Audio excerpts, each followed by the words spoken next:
Okay. Here we go, babies.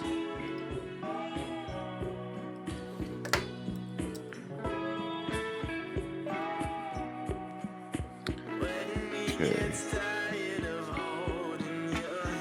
Alright, what's up, everybody? Yo. Now, you there, bud?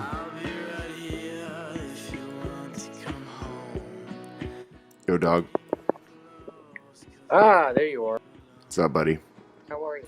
I just wanted to wait till I was live to jump in. Until you were alive?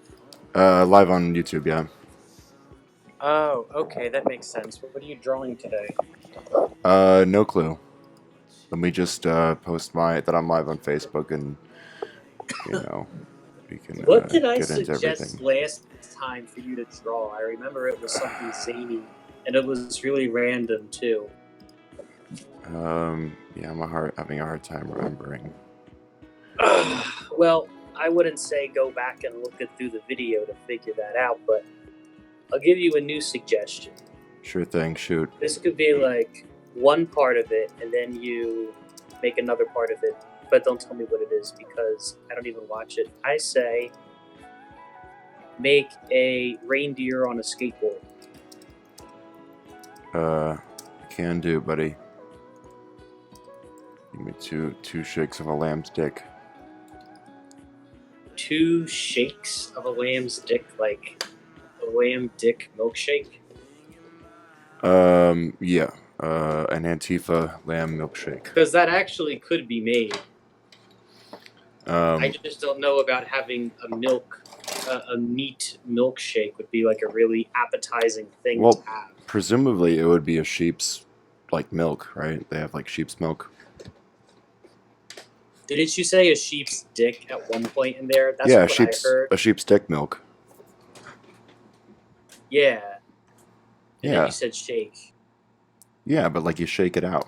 Anyway, alright, this is already off to a riveting start. Oh, Dancing with the Lambs. One of those Taylor Swift songs in the background. Oh, not at all.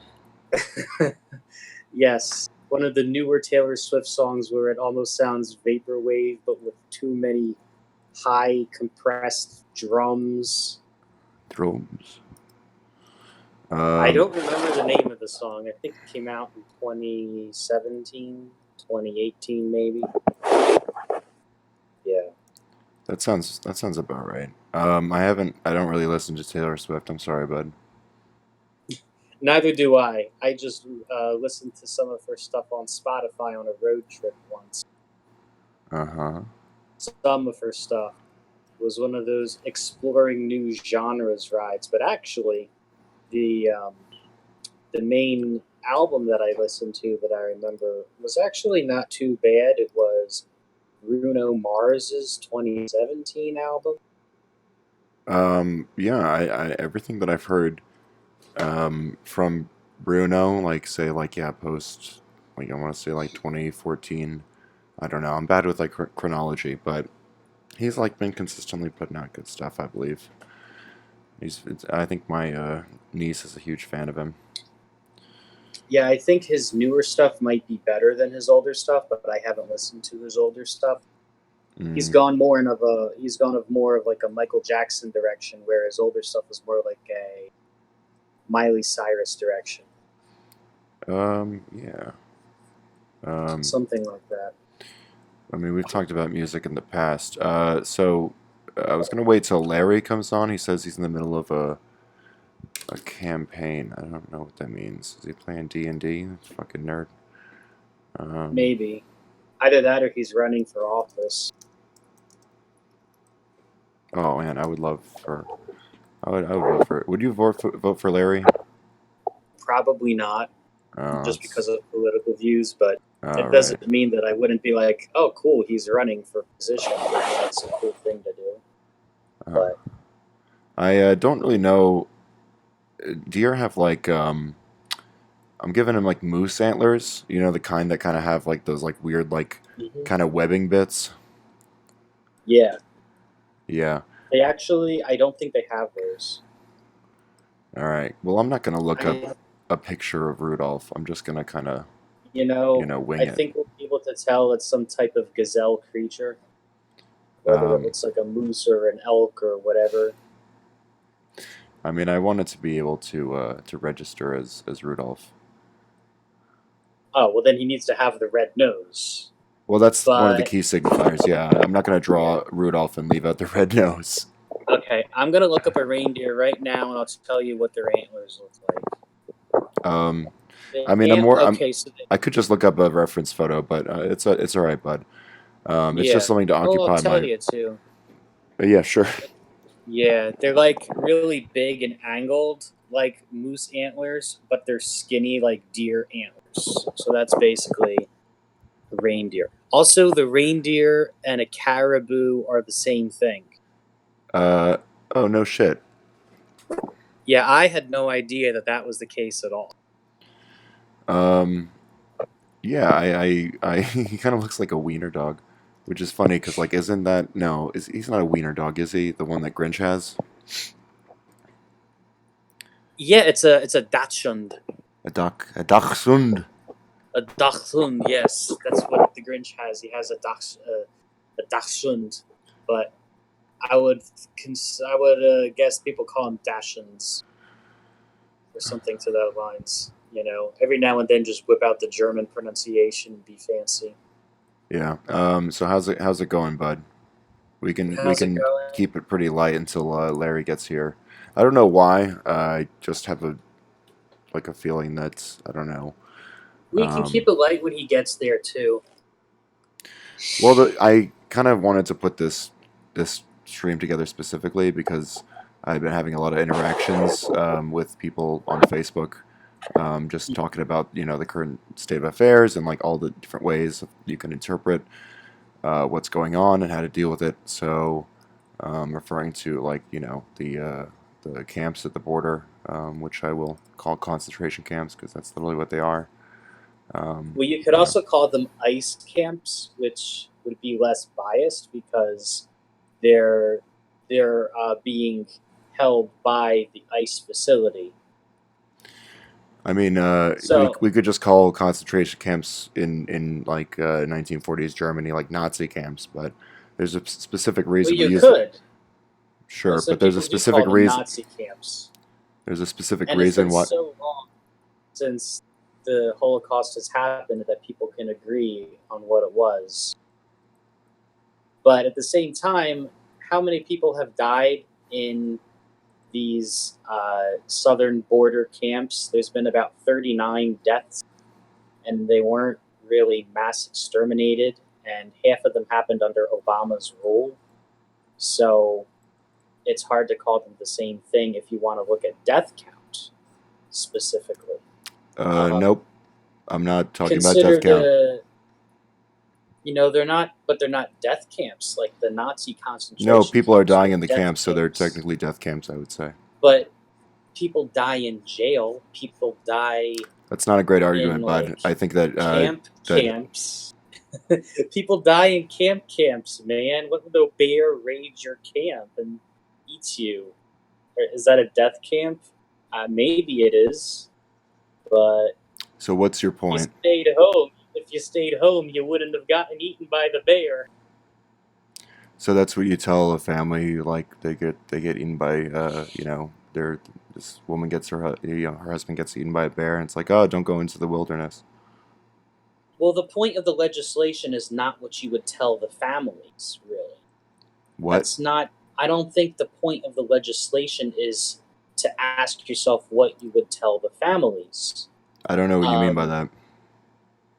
so, if you're saying, would you tell the families of people who died in the southern detention facilities that they were eaten by a bear? So, you're asking me, am I going to take their deaths lightly? And I would say, no, it's pretty existentially sad because these kids have no control over their situation and they just die.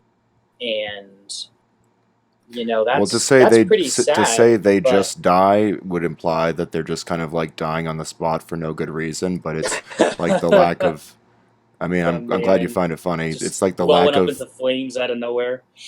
Yeah, it's not really something I really want to joke about, but if you find it funny, I guess that's cool. But anyway, yeah, it's the people aren't really, obviously the facilities themselves are incredibly hazardous and poorly run. They're basically, packed like sardines, or something similar to you would see on like a slave ship.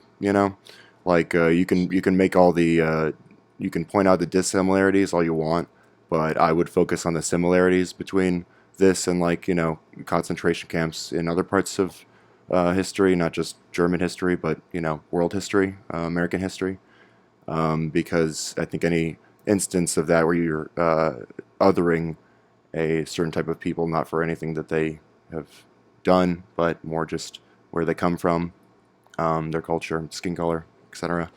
It's pretty, So I it's guess pretty, it's maybe pretty well trodden territory in terms of like we've seen this kind of stuff before, and it's not really too hard to call it out, and call it what it is.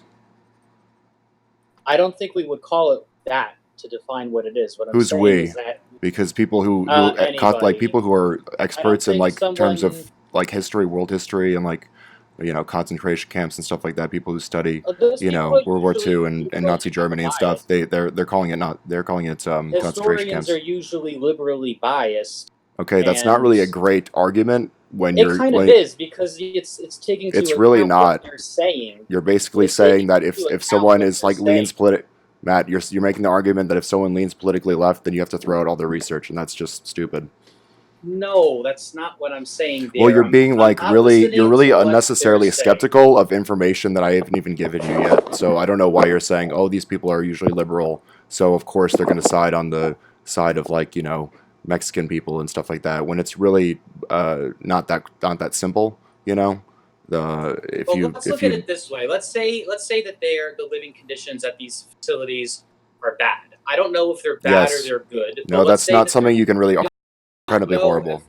I don't know if they're bad or they're good. Well, I we have can't really reasons have this for this conversation because if I if you're saw. not willing to admit that the conditions at these camps are like unheard of.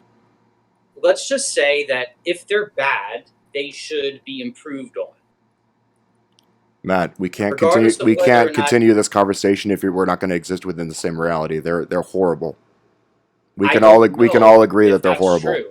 What? I don't know if that's All right, true. then we can't continue this, man. I I haven't You have to be seen able to admit enough that for us to to be able to talk really. about it.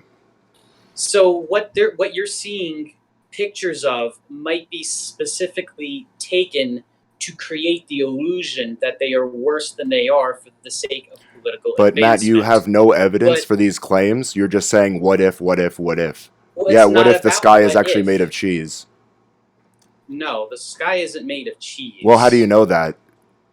I guess that's a different point, but the No, thing it's the exact is same that point you're making. it's You're not. sort of We're like talking making a about fallacious. social But things. Matt, you're Okay, making when like we're a talking about fallacious. the No, it's sky not. being cheese, We're not the talking about social sky. things. I'm living in a material like reality here. The Oh, conditions at nice the Karl southern Marx border. insert. Matt, I can't do this if you're going to interrupt me. I didn't interrupt you. You keep on interrupting me. I made an aside, That's yeah. You do that by but interrupting me. no. So anyway, We can't have a fruitful conversation. Like I'm not really gonna like entertain well, this if we can't what's agree on the really basic premise that though? like reality exists. And it's not really open I mean, it's not really reality open, exists, Matt. but It's not people really don't open, really know what it Matt. is. Matt. It's It not doesn't mean really that I know what Matt. reality I can't do is. this, man. If you're What not is gonna your let me problem? talk, I can't do this. I'm letting you talk. I just No, don't you're understand what talking your over me problem every is. single time, though. I'm not doing that at all. I don't think you're really meeting me on the same side of the bridge or in the middle of the bridge. You're Well, just trying to that would demand that I'm assume that over we on are that making other end of arguments it. of the same caliber, which we're really not. You're making Well, I fallacious mean, you're arguments just that. saying that my argument is of a certain caliber that is lesser than yours, which seems kind of narcissistic. So I don't really think that that Matt, do you should think be it's really the frame possible? that you put Matt, do you that think with. it's possible to like deconstruct arguments on whether or not like how logical they are without being like biased? What I'm saying is that if these camps have bad conditions, these conditions should improve. They may have bad conditions. I don't know if they are, but my intent here is that if the conditions are bad, they should improve. I don't think that that's really a problem. If I walked in there and I had the power to make the conditions better, and I saw that the conditions were genuinely bad, I would improve them. Why do we have a right to keep them in these camps? Well, what else are we going to do with them? Naturalize them? Why would we just naturalize them for no reason other than the fact that they're here? It's really weird that you say for no reason. It's like a humanitarian effort, you know? I don't think that it necessarily needs to be that way. It might not be a humanitarian effort. You don't know what antics their parents are up to that could be illegal, or Matt, you don't like that. you don't understand. Like you're using a level of skepticism that you don't use for like other people. People don't have the same Well, I kind am of using people. it. Matt, you just interrupted A me lot of again. people. I mean, a lot of people do use it. I was in the A lot middle of a people thought. do use this level of skepticism. Matt, I was in the middle of a people- thought. You keep on interrupting me But you didn't express the thought. I mean, because you interrupted me. I just think you're having an aesthetic difference here. That's a completely vacuous statement. I'm telling It you, could be. it is. I'm telling you, Matt. It doesn't have to be. What are you telling me? If you can't like agree that people, whatever reason they have to come to, like, it's not like we don't have like vetting systems, right? I'm even open to like some level of supervision for, you know, people who don't have any kind of like, I don't know, documentation from like where they were, you know, who their family is, like a birth certificate, like the most, but that's like a pretty like abstracted case, you know. By and large, these people are just trying to like literally immigrate to a new country, and it shouldn't cost them their lives to just attempt to do so. Much less anybody who's fleeing, like, you know, So why any is kind it of like costing them their any kind of lives? Matt, you're interrupting You me. know, 'cause- Matt, you're interrupting me. What am I interrupting? Anybody, me. I'm talking and then you're How? talking over me. So Finish this next sentence. I was. So just lost my fucking train of thought. I hate when that Why happens. would we have like immediate skepticism of just another human being, like on at face value? Like that's not really the way that America. It is the way America operates largely, but I would argue that like, you know, in the founding of this country, and you know, I don't know if you, it's not like a legal document, but the symbol of our country, you know, one of them being Lady Liberty. The plaque says, "Give us you're tired, you're hungry," all that shit. It's like, I don't know. I like to think that since we're a nation of immigrants, and since the founding members of this nation were illegal immigrants, it just seems really shitty to just turn on people for this vague air of safety when we're just taking a broad swath of individuals and painting them with a color like I'm sure a lot of them are good people.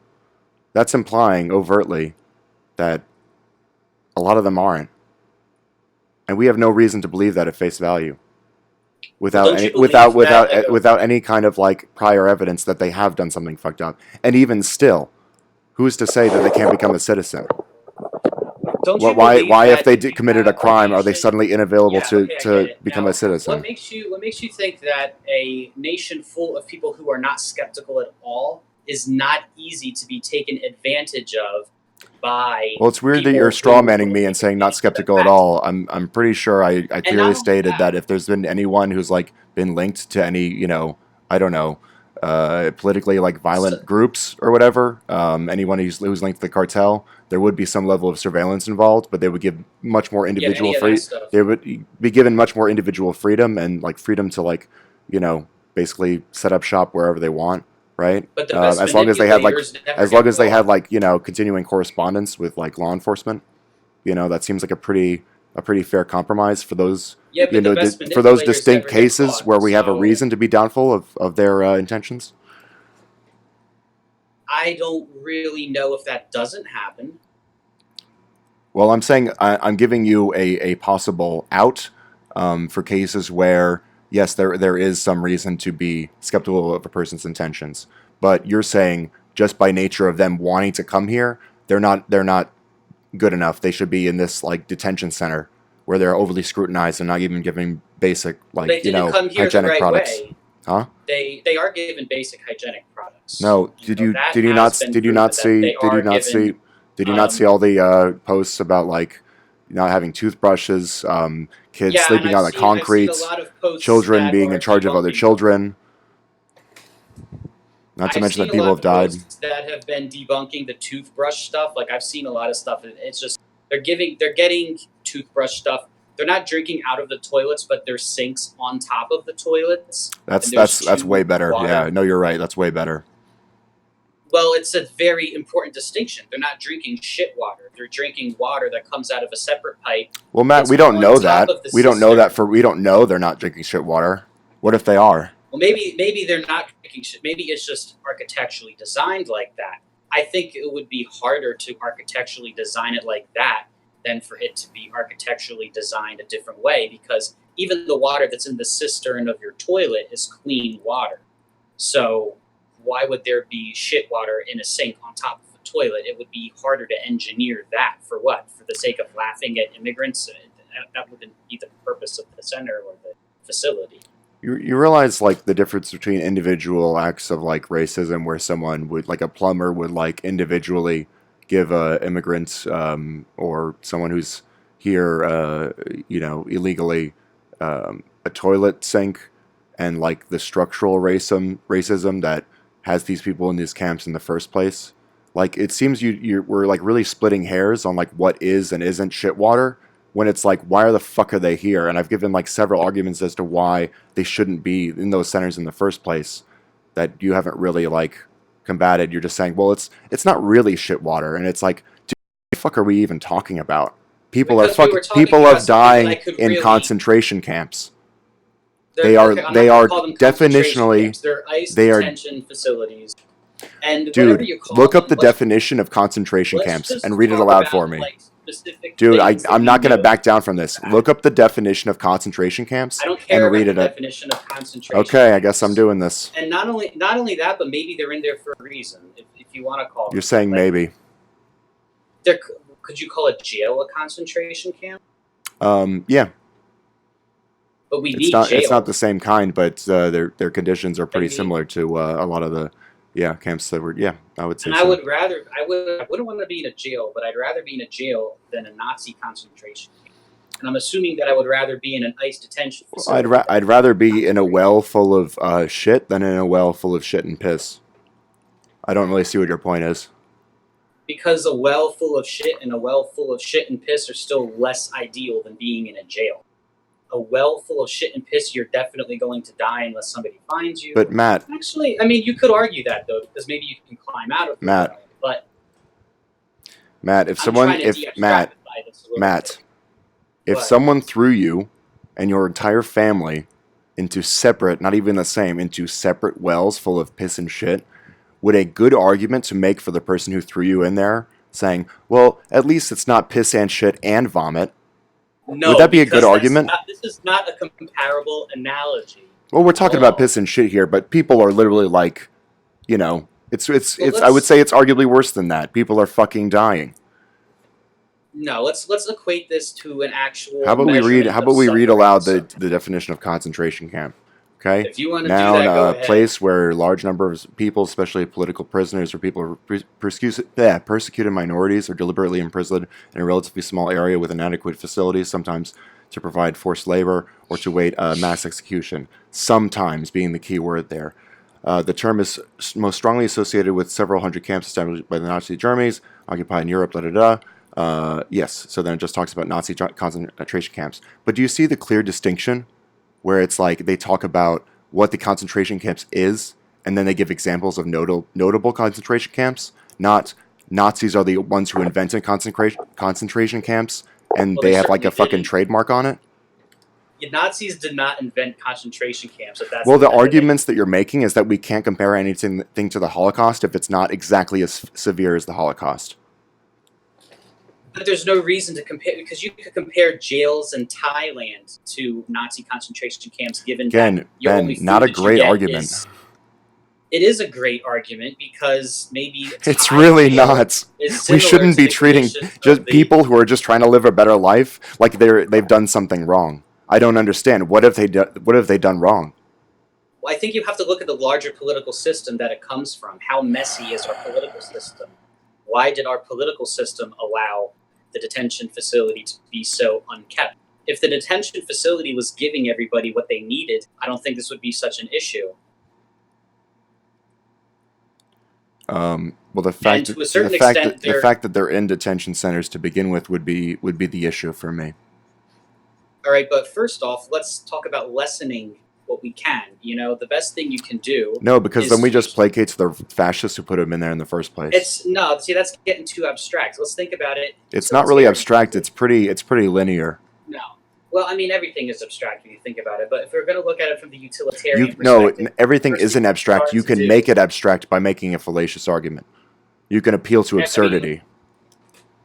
So I guess you could say everything is abstract, everything is real, everything is absurd. That's not what I'm trying to say here. What I'm trying to say here is that. That's literally what you just said.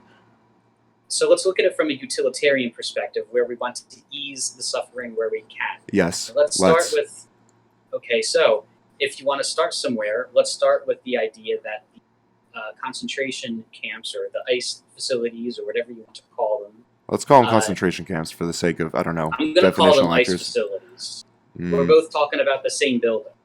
Now, let's say Well, that you this wouldn't building call them is Nazi not- camps, would you? You would just call them No, of concentration course camps. I would not call. So let's just ICE call them what they buildings are. Nazi camps. I'm going to call them ICE buildings.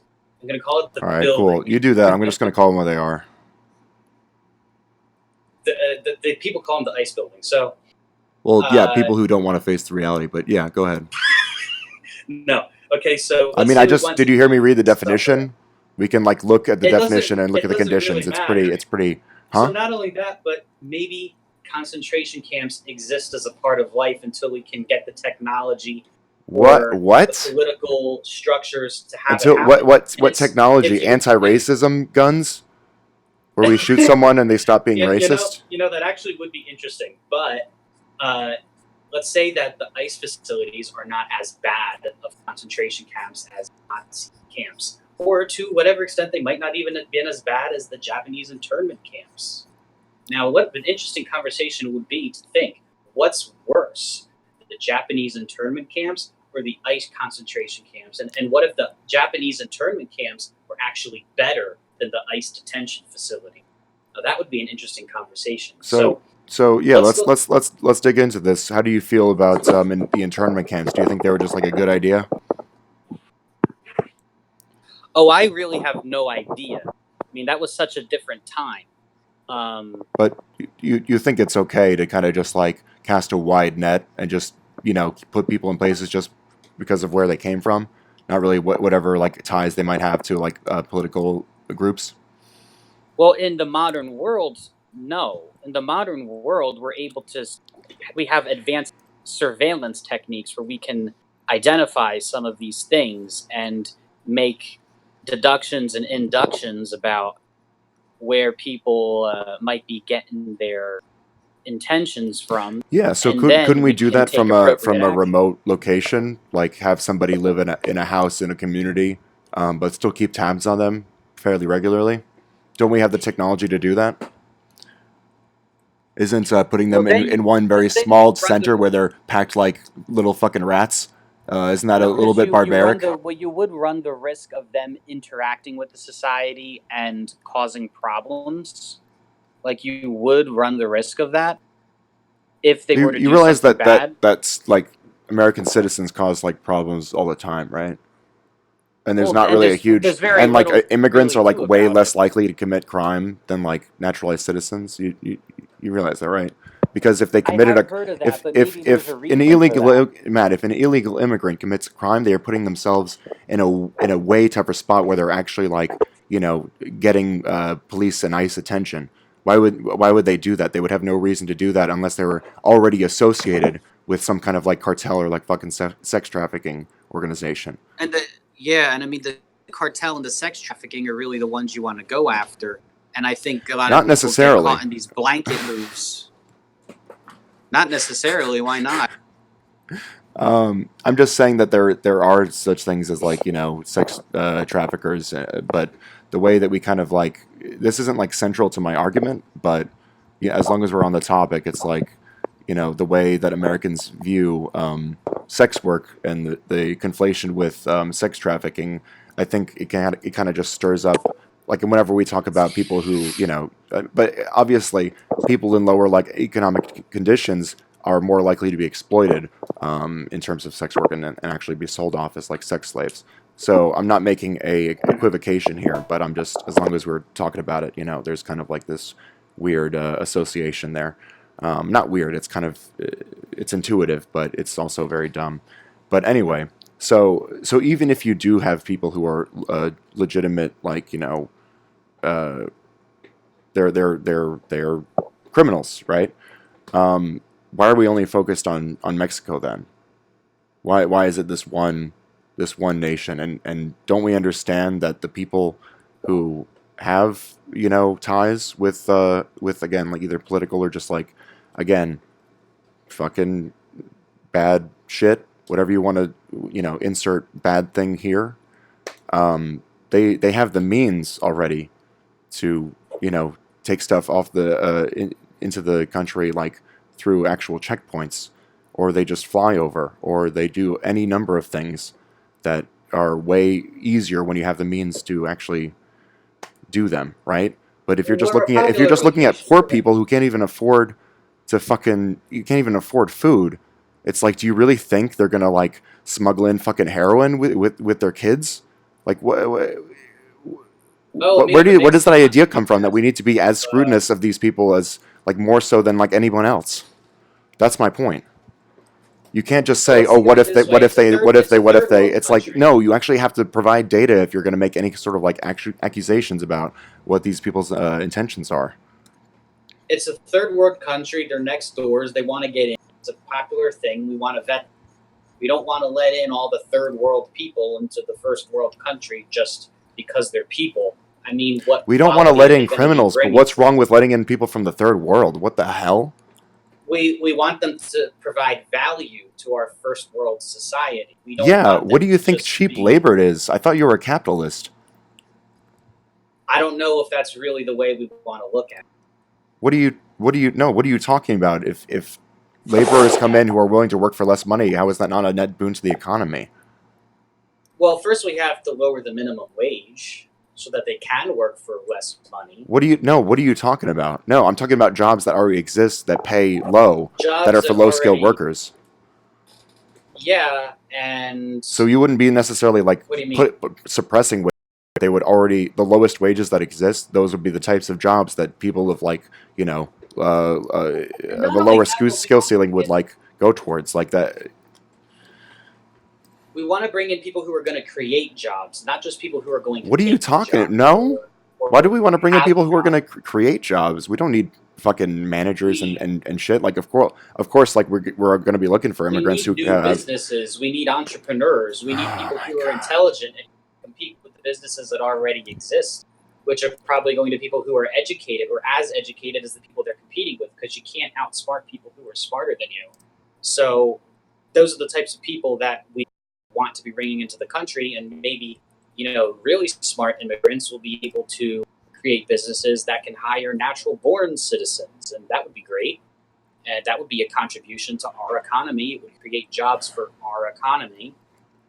Um, but that's what we would want to do. We put so much focus on getting a job, but not so much focus on creating a job. There's literally no focus about how to start your own business, how to employ people, how to manage people effectively when they're your employees.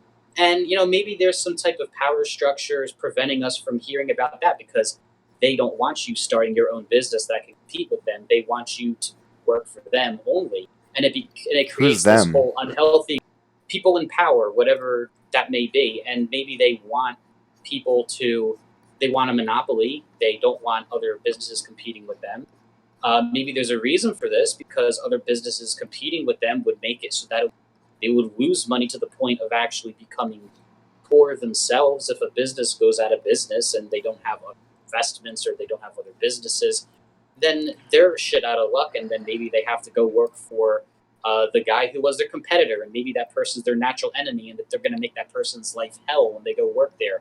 This is such a like abstracted, like specific, like someone who owns a business can't have a monopoly, so then they end up going out of business and working for a competitor who is a dick to them. That's such a specific example. When I'm just asking, can't we just provide people like the bare necessities to like stay alive? Why do we have to work people like 40, 50? Matt, I let you talk for like 5 straight minutes. Why do we have to like hold people at gunpoint and say, if you want to live in this country, if you want to exist here as an American citizen, you have to put yourself through like 40, 50-hour, 80-hour work weeks in order to, support yourself, support your family, afford healthcare, all these things that should just be a fucking guaranteed right. Why are rich people, just by nature of being rich, maybe they didn't earn their money, they just like fucking inherited it. Why do they deserve healthcare and poor people don't?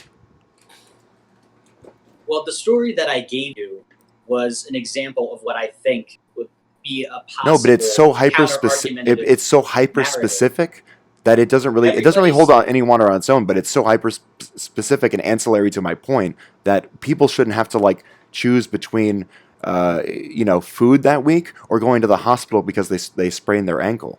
These are decisions that all types of people, way more people than the type of example that you brought up, are dealing with.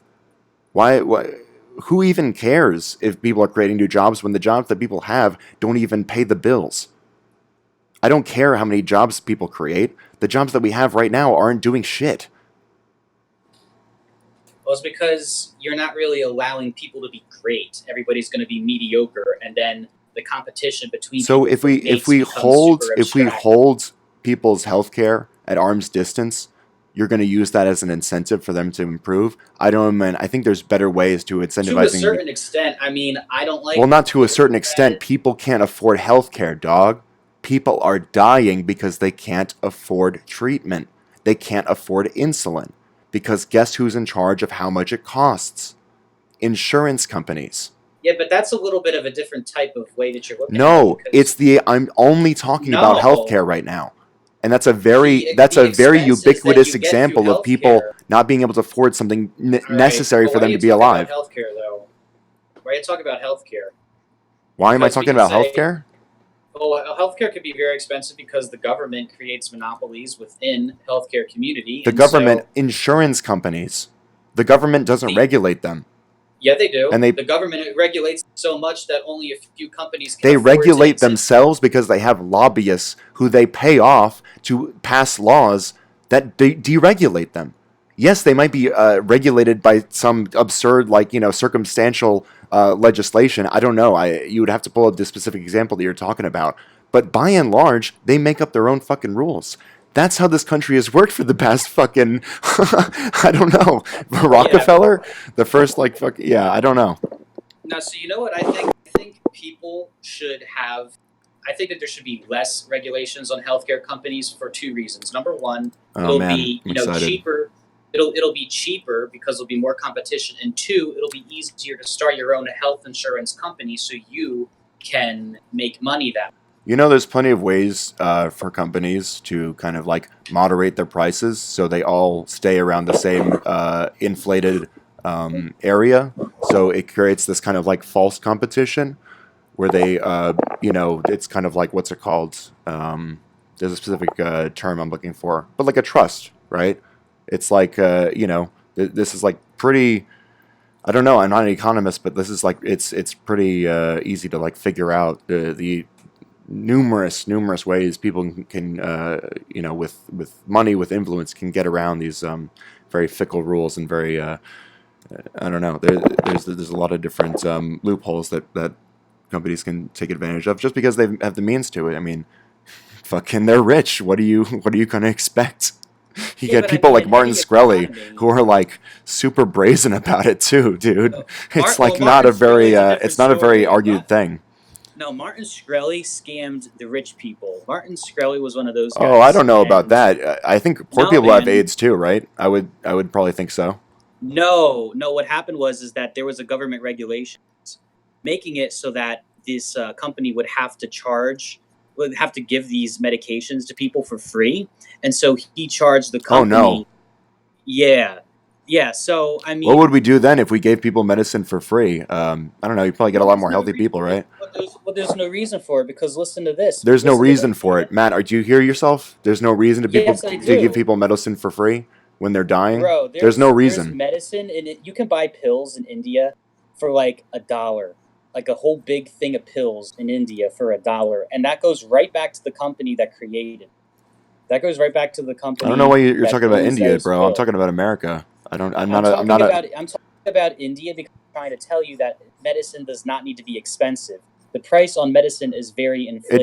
It doesn't need to be like. It doesn't have to cost the consumer anything like from their own It pocket. can. We can pay It for it would in not be. taxes. No, dude, because you have to. You Why? have Wait, no. Why to. can't we pay for it with taxes though? Like the way we do with fucking roads and Because education. you want people to have good jobs in the health insurance sector. You can be self-employed. It's one of the easiest self-employed jobs to have is to be a health insurance salesperson. Wait, what? Isn't being self-employed a good thing to be rather than working for somebody else? You work for yourself, Not take control of your not schedule, take necessarily. It control of really your is. life. It really depends on In like. healthcare sales, you can work from home, do a lot of these things. You can do Wait, a so lot are of you it, just and wait? Why are you giving me this spiel? Like you just now you're just because saying if you're if there's poor, if if you're there's no, but Matt, this argument you're making is like totally out no of because nowhere. if You're pills are recommending people take $2, no, Matt, you're recommending people become like fucking health insurance representatives, like just to pay the yes, bills. Like, do you understand like how stupid because that the bills sounds? are lower. No, if the bills are low,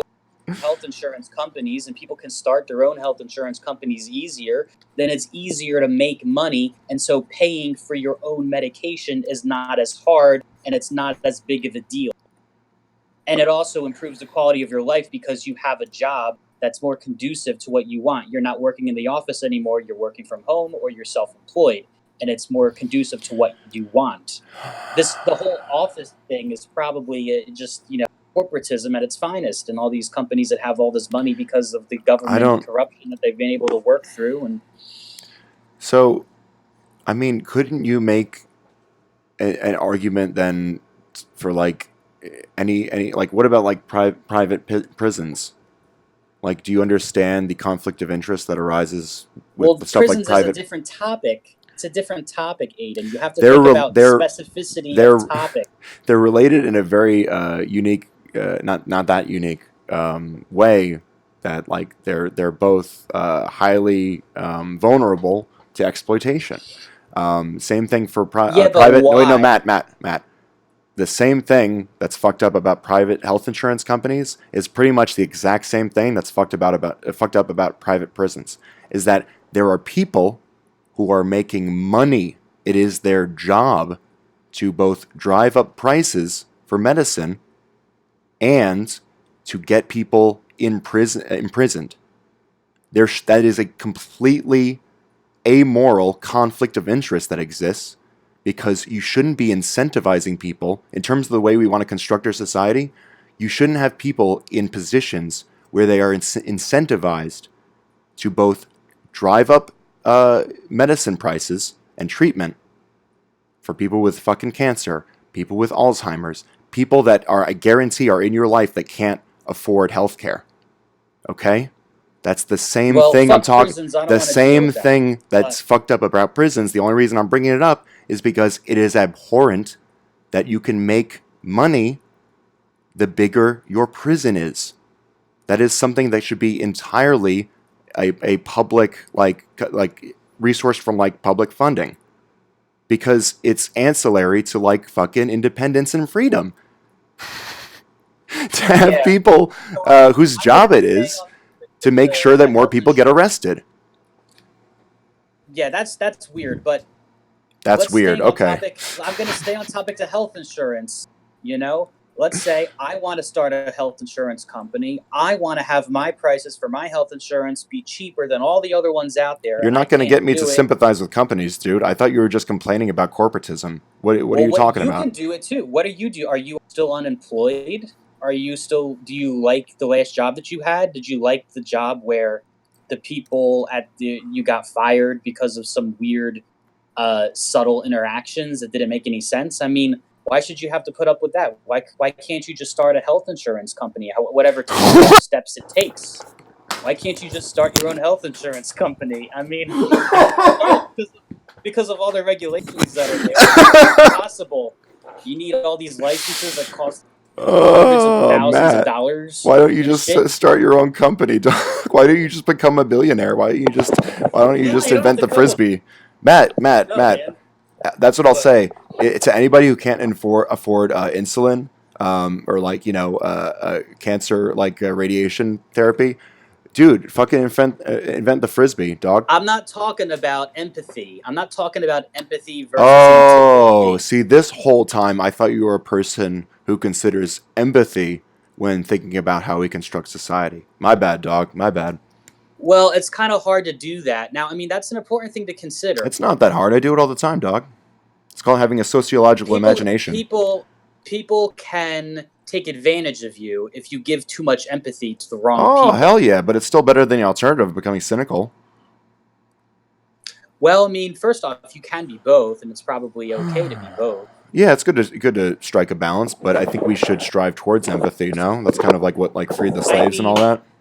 It's because we allowed ourselves to succumb to like the feelings of pain and guilt that from horrible atrocities that were legally You could say sanctioned. you could say to a certain other extent that if you're not going to take control of your life and contribute to the people around you, that you don't deserve to be taken care of, and you need to earn your right to be taken care of. You need to work for somebody else to make money, to give empathy to the person Oh, who runs the business and give empathy to the people who are buying the product. And you just don't deserve free medicine. You need to be able to work to, earn the right to buy the medicine that you're going to get. so what do you say to like single mothers that already work 50 hours a week and they find a tumor? What do you say to them? They can't afford radiation therapy. What do you say to them? I'm not saying Take anything another to them shift at is wrong. I'm saying Walgreens, Helen. You gotta pull another all nighter. I'm sorry. I That think cancer's not gonna fix itself. Well, we're already in a situation where this stuff is happening, and there's probably a lot of reasons to why that's happening. It's not simply because we're not immediately giving empathy to the single mothers, but what else happened along down the line where, number You're giving one, very circumstantial empathy. Like you're giving a whole lot of empathy to health insurance companies. That's what I'm seeing. because I'm not rating these values empathy alone. It's not all about that. And why Well, is the mother single? you're not even considering the possibility that you might just be looking at it from a really like isolated, like a skewed. I don't know. Maybe you're biased. I don't know. I think there's a lot of factors at play. Why is the mother single? Was it her fault? Was it his fault? Wait. Why was it her fault? Why was it his fault? Wait. So when one of your friends gets divorced or whatever, it's like do you say like, oh, whose fault was it? That's not how relationships work, To dog. a certain extent, I think it would be a conversation to have at some point. Maybe that's not how you're going to ease it in there with a conversational lube and be like, "Bitch, it was your fault. I know it." You're not going to say anything like Well, that. the fact that you assume that when a divorce happens that somebody's at fault is like really telling. Well, obviously it is because the reason. I mean, it's usually both people's fault. Why Why does someone have to be at interpersonal fault in order to get communication- divorced? So let's think about the word fault. It's the cause and effect. If this person was a different person, they would still be married. Well, no. You know? We can look up the definition of fault, but it doesn't just mean the like cause and effect relationship. No, it means that someone like did something wrong. You don't have to do Well, something wrong. regardless- You don't have to do something wrong to get divorced. But I don't really know what this has Well, to do I mean, with people not obviously being you able to do. afford healthcare. What does this have to Because do with if people it's not being right able or to afford wrong- healthcare?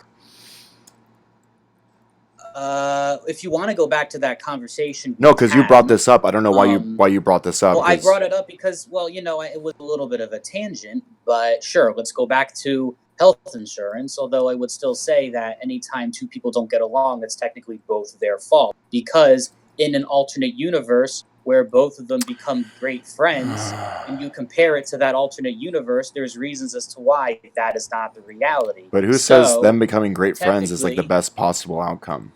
Like maybe their relationship, like they're like enabling each other, where they both have like bad habits, bad behaviors, and you Well, just maybe that's not the ideal relationship either. But again, if you're a mother, you should ideally have a stable husband, at least for the entirety of your children's upbringing.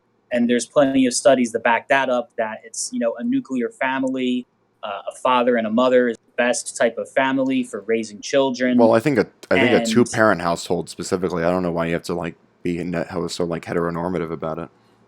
Well, the heteronormativity comes from probably the standard deviation of the way that men tend to act and the way that women tend to act. And there is a double standard in terms of partner attraction.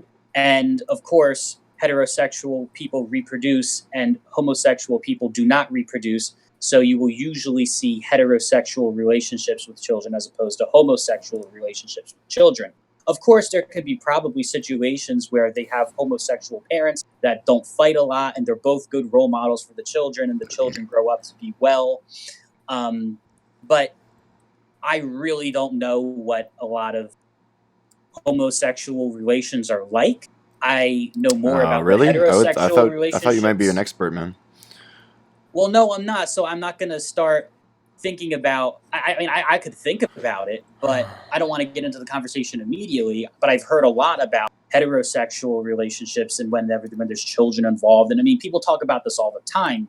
People I talk to regularly talk about this and their own adventures with having children and partners and things like that. And when you have naughty people running the house, naughty being they're not ideal, then the kids can get fucked up. Uh-huh. But I would say that, if you're a mom and you want to have kids, then you need to find a guy that you like and keep him around and see how that works. That's the idea. Apparently that's not how the attraction game works, but It's very complicated. there's probably some women who are more intelligent than others, so go figure. I mean, there's smart women and stupid women. Yeah. You can't say there's What- probably average intelligent so women, whatever you want to call it, whatever shortcut you want to say to talk about it, whatever linguistic shortcut. But that's that. So let's talk about health insurance companies. Yeah, man. I feel like I should say, this doesn't sort of invalidate the arguments that I'm making, but I'm not really. I don't have any data in front of me. Oh, what's up, dude? Whoops, doodle. Sorry, didn't realize. I forgot there was a group thing. Oh yeah, Hello, no Lawrence. worries. What's up, man? Yeah, I don't know. We've kind of been bouncing around from different topics, but and I've been drawing Rudolph here as Bart Simpson. I have yet to see the Rudolph. I will see it after the conversation is over. Yeah, Gotcha. So, once again, good to see you again, Matt. How you doing? Hello. you can see him. I'm doing rather well. Spiritually. Can you hear me? Yeah, you can see his aura. Aesthetic. He's, Exactly. Yeah, Larry's Oh, I gotta ask, astrally what projecting color right is now. He's not even on Discord. Yeah, man. It's crazy technology of the future. Yeah. What were you saying, Matt? Oh shit. So yeah, what color is my aura? Can you guys see it? It's a very strange teal. It's like I was gonna say like a grayish brown, but yeah, Last like time an earthy brown, not like a shitty brown. Last time somebody read it, they said it was orange, and then they said it was green. Yeah. I think it's called BS cold reading, and I don't buy it. So Yes, cold. so Matt, so kind of getting back into things. Why do we have to separate children from their parents? Separate children from their parents. Oh no, is this Well, conversation? It's Oh, just the Larry, you didn't know what you're political, getting into? the political dilemma of the time. Oh no, I didn't. Oh, Oh, I'm no, sorry. Barry's Well, we in can for talk a about treat. something else, but No. I'll just sit and listen for now. okay. Oh, I just kind of want to hear someone try to like validate this abhorrent really I'm like not out to invalidate. psychological Sorry, terrorism go. if you really think about it. I would like to hear this too. I guess let's do it. Oh, well, like the band Clutch said, psychic warfare is real. Hmm. Now, Yep. when when children get separated from their parents, I'd imagine it's rather sad. I'm It's not abuse. saying that it's great. I'm not saying that it's a good thing at all. But we can Not at agree. We all. can both agree that it's abuse, right? Because we both live in the I world. We wouldn't use both. the word. I wouldn't use the word abuse. Well, of course to you wouldn't, but describe it is still abuse, right? It's kind of like sometimes it's what does a trolley problem look like? You know, what has to Wait, be wait, done wait, in the wait, wait, long wait, scheme wait, of wait. things. By taking a child away from their mother, are we saving 10 people that are tied to railroad tracks? No, we're doing it. No, but we're doing we're other doing things. we're doing it to disincentivize people and to terrorize people. That's why we're doing it. We're not doing it for any sort of like ethical what are we conundrum. disincentivizing? I mean, if we're disincentivizing more border hoppers, then perhaps it's working. Ooh. And Hold up there. because the word border hopper is literally someone who hops the border Yeah, or yeah. gets around the border illegally. Yeah, Hold and the N word just means ignorant person if you look it up in the dictionary. No. Okay. talking about that Hold word. on. All right, hold on a sec. Aiden, I think you may be taking it a little bit hard, the phrasing border hopper. I think he just means what it means. But also, No, I know what he means, Matt, but there's a reason why he's using it, right? but Matt, listen. Also, if that, even if that's the case, if let's say it is a disincentivizing tactic, I don't think that that's strong enough of a thing to do.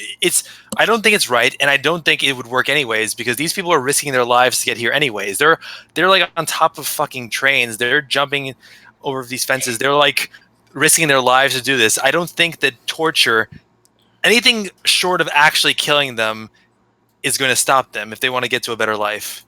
Well, they do die too, so you know. As I'm saying, it's like some cases where like I remember I was talking to a patient of mine about something similar to this, and he was saying how like in like you look at like places like China and North Korea, there's no talk about it. They shoot them dead, and they don't talk about the ethics of it. But the whole idea is that we are trying to put ourselves above this. We are a country that's our whole basis. I always thought my thought in this whole thing was always like, bring us your weak, bring us your weary. Yep. Weary. I just It's said like, this but whole then spiel. But at the same He time, did talk about it earlier.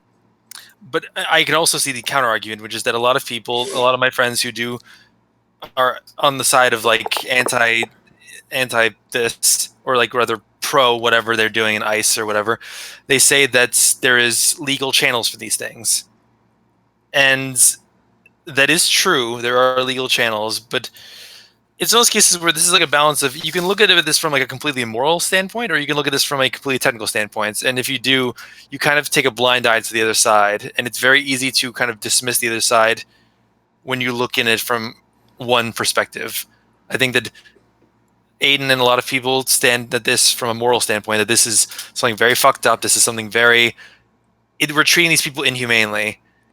And a lot of people that are for it, or at least not against it, see that these are people that are doing this the wrong way, and they're doing it against the normal pathways of immigration in this country. We've had normal pathways for a very long time. But the problem is that both sides are not finding middle ground. Both sides are looking at it very unilaterally. See, I'm looking at it from a technical standpoint. I'm looking at it from a detached standpoint. Yes. Because I don't really know what's going on with it. And I've already said the conditions at the ICE camps are not ideal. Perhaps they should be improved. But he's more mad about the fact that I'm not using the same emotions about the facility as he is, which is distracting him from the idea that, he basically agrees with me that if the conditions in such a place are found to be bad, they should be improved, which is the specific angle No, that we I agreed disagreed with you specifically. I didn't say that. I don't know why you're saying I said that. I said that I don't know why they need to exist in the first place. So I think it's a little bit They uncharitable. might I need think to it's exist. Matt. It's a little bit uncharitable for someone to characterize my argument as just feels based, right? When it's like, no, It's it's probably not, but Matt. the emotion you're putting on a Matt, particular I don't know why you keep interrupting me, man. This can't work if you just interrupt me all the time. When that's the whole reason why, like, you know, we exist as a society in the first place, right? Because we learned, like, anthropologically, like, cooperating kind of works a lot better than competing in a lot of cases. It's way easier to spread out labor and responsibility in a more egalitarian sense, where we're all doing, what it takes to keep us happy and healthy and reciprocal. That's really the only axiom I need to make the argument that these detention centers are a crime against everything we're supposed to stand for. So would you say that it'd be better just to round up families as groups and deport them all home immediately without keeping them in a camp? No. Because I know that you want them here, but let's say we can't have them here, but we can take them out of the facility and reunite them with their. See, that's probably the problem, though, is that. Why do you think they're here in the first personally, place? I don't know why they're unaccompanied. I think it's because they took the parents away from, and the parents are. So the kids are citizens because they're anchor babies. These kids are anchor babies, and that's why they're here, because they're citizens. Is that what's going on? Can we just call them can we call them Are they DACA illegal? recipients? Because anchor babies is like pretty I don't fucking know what dehumanizing. Wasn't the term so dreamer? Yeah, that's the same. Yeah. I'm not gonna call that. Okay, so the Donker recipients. Let's say that they're Donker recipients. Donka? And Like, thank you in Donker, German? Yeah, thank you in German. So the Donker recipient, is that what they are? Is that what the majority? Because I actually don't know that. Are they Yeah, citizens it or are was they like DACA was like passed in the Senate or whatever. I don't know. I'm not an expert on this shit, but it's like, yeah, it's the thing you're talking about. It's, if your child was born in the U.S., they're considered a U.S. citizen. I mean, at least they're Because, supposed to be, that's right? Well, that's kind of an obvious loophole that they probably shouldn't be exploiting. I don't really agree with that. I think that if you want to prove your value to this country, you should be a legal citizen and then have a kid, and then the kid, because you're a legal parent, you're a legal citizen as a parent, your child will be a legal citizen. Well, I don't know if you want to if you want to make your case and Or like if you bring it just to come the over here on Supreme Court, vacation maybe and, maybe they'll hear you out, man. But the way it is right now, that's not how we decided as a country that this is the way we want to work. I don't know. No, I mean people disagree on these things all the time, and Yeah, but I usually try to lean on the side of I mean, not to say that laws are inherently, because when you were talking about fascism before on Facebook, you were trying to make a argument based on the law, which it's we don't prescribe. that was only we don't, Matt. situational. We don't prescribe. No, in any sense, this is not contextual to any situation. In a philosophically grounded sense, we do not get our morals. We should not get our morals from the law. We should get the law from our morals. That is a very easy to understand distinction that I think we can all get behind. Because once we're forming our morals based on whatever laws that currently exist, that severely caps our imagination on all the injustices that could be going on prior to investigation of said. What if we just said, oh, slavery is legal, so fuck it, let's just fucking it must be okay, right? I mean, it's legal, right? They wouldn't do legal stuff if it were bad, right? So that's not the argument that I'm making. I'm not making the argument that because we passed DACA, it's a good thing to do. It's no, DACA is a good idea. We should have we should be taking in people who need it the most, right? We should be taking care of people. Not necessarily. Shouldn't be taking care of people. We should be having people prove. Well, their if they're value. willing to work, many immigrants are obviously willing to do, right? They're the most hardworking demographic that we have is fucking immigrants. Don't you think that's a little bit? How are they the most hardworking demographic that we have? They work. They do the most amount of manual labor Just for the least think amount of about money. it. Think about it But for is 2 seconds. Manual labor really hard? What other jobs are they going to get besides the No. low income work and the Well, manual I mean, labor? That doesn't really hard working I mean, hard labor, okay, you do shit with your body, and then you go home and fill your appetite. Yeah. whatever. But, I mean, the Arduous lesser work is- that takes like fucking No. 20 hours. Have you ever Yeah, but roofed? that's Have not- you ever that doesn't tiled mean like a it's- roof? it doesn't Have you mean that it's done hard roofing? work. It doesn't mean that you have to be intelligent to do that stuff. It just means Aiden, hold you on. go and do what you're told, Yeah. and then you go back. But we're talking about higher skilled. This people is- that we want No, in we're here not. that I'm can specifically study talking about low skill. and shit like Larry, that. go Hold ahead. the phone. Larry, Hold the phone, go all ahead. So right? This comes down to this is just like the Daft Punk argument again. Matt, what is your definition of hard work? A Because definition of hard work. No, well, first off, I don't think hard work is like the bomb diggity necessarily. There's work, and then there's work that you don't like. There's work that you like. I guess to the extent that you would say hard work, it means that you're using all parts of your brain that you possibly can What? to really try and navigate finished. your surroundings. So if all you're doing is hard labor, but you're not going home and also maybe learning a new language, trying to become more proficient in English, trying to learn how to do something else like better job interview skills, so maybe you can work at a corporate company or something like that, then you're not really working as hard as you can. All you're doing is you're just doing what you're told at the manual labor. It just requires you to pick up some pieces here and place them down there. And I mean, yeah, sure, it's 20 hours, but it's So I don't even think it's 20 hours. I think it's more like 12. Nobody works 20-hour shifts. That just doesn't really. You take some How? bricks, you pick them up, you put them over there, you're done. You clock in, you Okay, clock okay. out. No, I mean Your wife has why? meatloaf in the. I mean, ideally. okay. Larry, do you see what I'm working with here? Come on. No, okay. Listen. If we're gonna have this conversation, you can't smirk at it, Aiden. That's the thing. Like, as much as I get where you're coming from, Aiden, you can't smirk.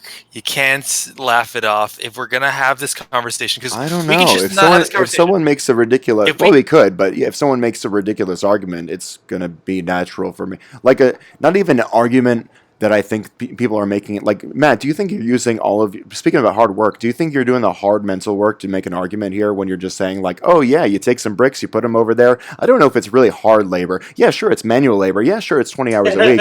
But it do you see how at its face that argument doesn't really hold any water, right? I make hard work every day to improve my communication and think about things better. So Okay, yeah, I don't know I don't- who was how about- questioning that, but okay. Aiden, let me ask. Can you mind if I do something? Yes, go for it. Okay, let me try something. I'm gonna try my college best here.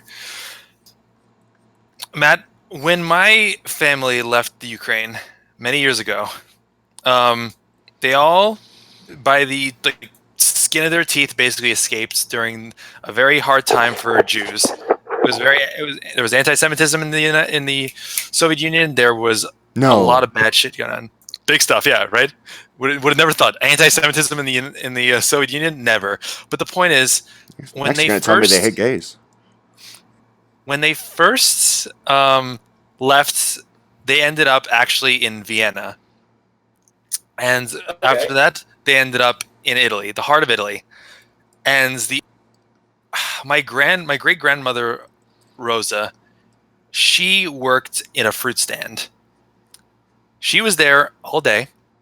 She did not speak a lick of Italian. She tried very hard to get through the day, and she got paid like peanuts and whatever fruit wasn't rotting at the end of the day that they had to throw out. That was her job every day for like the 7 months that they had to stay in Italy before they were able to get through to the United States. Mm-hmm. Now, I want to ask you, and I will not judge you or how you answer, was my great grandmother working hard? I want to address the bigger topic here, which is Matt, it's a pretty that- simple question, man. No, but I'm not answering the simple question. The thing Okay. is that modern day Mexico and Ukraine in the 1940s or 50s are different situations that we're looking at with different lenses. A lot of people might work hard here. I don't know your grandma personally. Maybe she was working really hard. Maybe she was just acting like she was working No, hard. I respect that. Like honestly, and I mean, if she was just acting like she was working hard, then she's working smart. Because a lot of people think she's working hard and she ain't doing shit. And she's Oh. getting away with it. All right, now That's respectable, you know. let me phrase it this way then. Let's draw some comparisons, if you will. So the environments that a lot of the claim of the environment that a lot of these people from below the border are coming from are poor, hostile environments, gang violence, not enough income to go around, and not enough resources to support their family. Mhm. Do you disagree with that? That those are some of the claims that people are making towards what are No, bad that's environments? definitely the claims. Yeah. Okay, so the claim, so to speak, that my family had leaving the Ukraine was that there was violence, there was a threat of war. As in, one was my father was going to be drafted into Afghanistan at the time in the Soviet Union, and he was not going to live. He's not a fighter. He's not a soldier. It was anti-Semitic, hostile towards them in general. Everything was against them. In general, they were not enough to go around, not enough to live a good life, and it was very dangerous. Do you see a reasonable parallel here? Not a direct parallel, but a reasonable parallel here. In the sense that you're explaining it, yeah. The one of the things that's different is that people in America don't see Mexico the same way. So the Tell me current about it. understanding among most of the people, yeah, we really don't. And there could be a lot of parallels, or there might not be a lot of parallels. But that's really a big issue that we're not really seeing these things through a similar lens at a large level. Uh, and there is obscurity because you do have the gangs coming in that maybe you didn't really necessarily have at the same rate coming out of Ukraine. Now, I mean, you have Ukrainian mob, but when you look at streets in Trenton that are controlled by Ukrainian mobs, they're generally safer than streets that are controlled by Latin gangs. So they have less crime. So people generally look at the Ukrainian mobs more favorably than the Latin gangs. And people aren't thinking about the Ukraine in 2019 and comparing it to Mexico the way that you are, Lawrence, which would make sense because it is esoteric. But the parallels that you describe aren't unreasonable. There's a lot of aspects here, but the only thing I'm trying to get us to be on an even ground here, like on a common ground, a common understanding, is what does it mean to work hard? And the thing I'm saying here is that I'm going to be upright and say it. I'm going to say this as best I can. I don't think I agree with you about what you describe working hard and not working hard as, because if I understand correctly, what you are indicating when you say that someone is or isn't working hard is whether or not they not only are working and spending their time doing their work, but also taking the initiative further to improve their lifestyle, improve their intelligence, improve their assets and whatnot in order to live a more successful life. But why wouldn't anybody? Why would you just accept where you're at? To be fair, good, because maybe you're currently being like persecuted. No, I mean, if you're working harder, they don't owe you anything by their mentality, and they're the ones that you basically got to put yourself to. So you got to figure out how to fight back. And okay, no, but you can't if it's like a structural like system, like a government or like again like a cartel. It's like how are you gonna fight back? What? Well, I mean, you can fight back by living a better life, and I mean that's by moving to a country where you don't have to deal with as much shit. That's a pretty good idea. First off, if you're in Mexico, you can move to other parts of Mexico that don't have gangs. Okay, hold on. That's another big thing. Matt, you can really do that. Let me give us. All right, so how about this? You could move to other Central American countries that don't have gangs. Why do they got to move to America necessarily? Allow me to try to maybe look at this from a different perspective. Then, let's give a different. Let's abandon the hard work thing for a second. I feel like we're not making progress. Matt, sorry, Larry. Whenever you're finished, I have a question for Matt. But go ahead. Sure. How about this? Do you believe that in the United States, we're using the United States as an example here, that let's say someone is, for lack of better phrasing, stuck in the hood. That's usually the phrase. They say, like, you want to get out of the hood. Mm-hmm. And that basically they always say, like, it's such a task, it's such an arduous task to get out of the hood. Do you know why that is? Why it is so hard to get out of that life of impoverishment, that life of violence, that life in general of like in the city, because it's not as simple as just literally leaving Camden city limits. Do you agree with me on that? I would think so. Yeah, you figure out where your support system is, and then maybe if you have gang ties, they're gonna come after you or expect you to contribute to the gang or There's things like that. Yes, it is very difficult. And so to move this a little bit further then, isn't it reasonable to think that not every person in a place like the United States, like in the hood, has the assets, the connections, the capabilities to leave that life of poverty, right? I don't actually know. I think to a certain extent, you do have a lot of people in these ghettos who could contribute from more logical thinking, more introverted thinking, and they don't have it because they don't know how to use that. Because certainly, they weren't really taught in school very well what to do. They probably diss school, whatever. And, Okay. there's less in their control than people would like to think, and there's probably more in their control than they would realize to think too. There, And I think that's the dichotomy that it lies on the spectrum. Where it's probably All not right. black I mean, So- Matt, if you have someone's like boot on your neck, are you gonna listen to the person to say, "Oh, just take the boot off your neck," or are you gonna listen to the person who is asking the person to take the boot off your neck? But that's a very physical. No, perspective it's a of someone who's pretty very physically one-to-one analogy, Matt. No, it's not one to one at You're all. you're Within telling the realm of people human you're telling the perspective- people who are through systems of Yes, let's I'm just say telling it, them. I'm what? a boot on they do not literally have a boot on their neck. There are perspectives that they can change. You understand that like what a metaphor influence is, the right, people around Matt? them. I understand what a metaphor is. Okay, so I'm using one right now to invoke a certain argument to help you like see it through a certain type of lens. No, You're I'm not seeing it that way. you're doing this very common thing of bootstraps, right?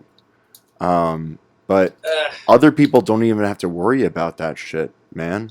If your dad's fucking Bill Gates, what bootstraps? What are you talking about? no. What you don't have to do any work, Yeah. so it's completely arbitrary. Like Which is a gift, who gets to have you know? like a living like a wage, and who gets to have like a like Because it's access not, to healthcare, and again because very it's not fundamental physical things for fucking like human boots. survival. It's not physical fucking boots. no, Aiden, all right, hold on a second. I think you need to. There's when you got a physical boot on your throat, you are literally stuck there. You are not metaphorically stuck there. You are literally No, stuck Matt, you there. could just take the boot off your neck. Why don't you just do that? No, you 'Cause can't. that's If the the argument- guy's stronger than you, well, if Yeah, you're the guy's stronger bigger and stronger than you. It's kind of hard, don't you think? Yeah, it is, but that's literal. And That's if he's literal. been like putting your his boot on your entire family like for generations, it's like, man, that's a fucking heavy boot. No. That now you're getting off topic.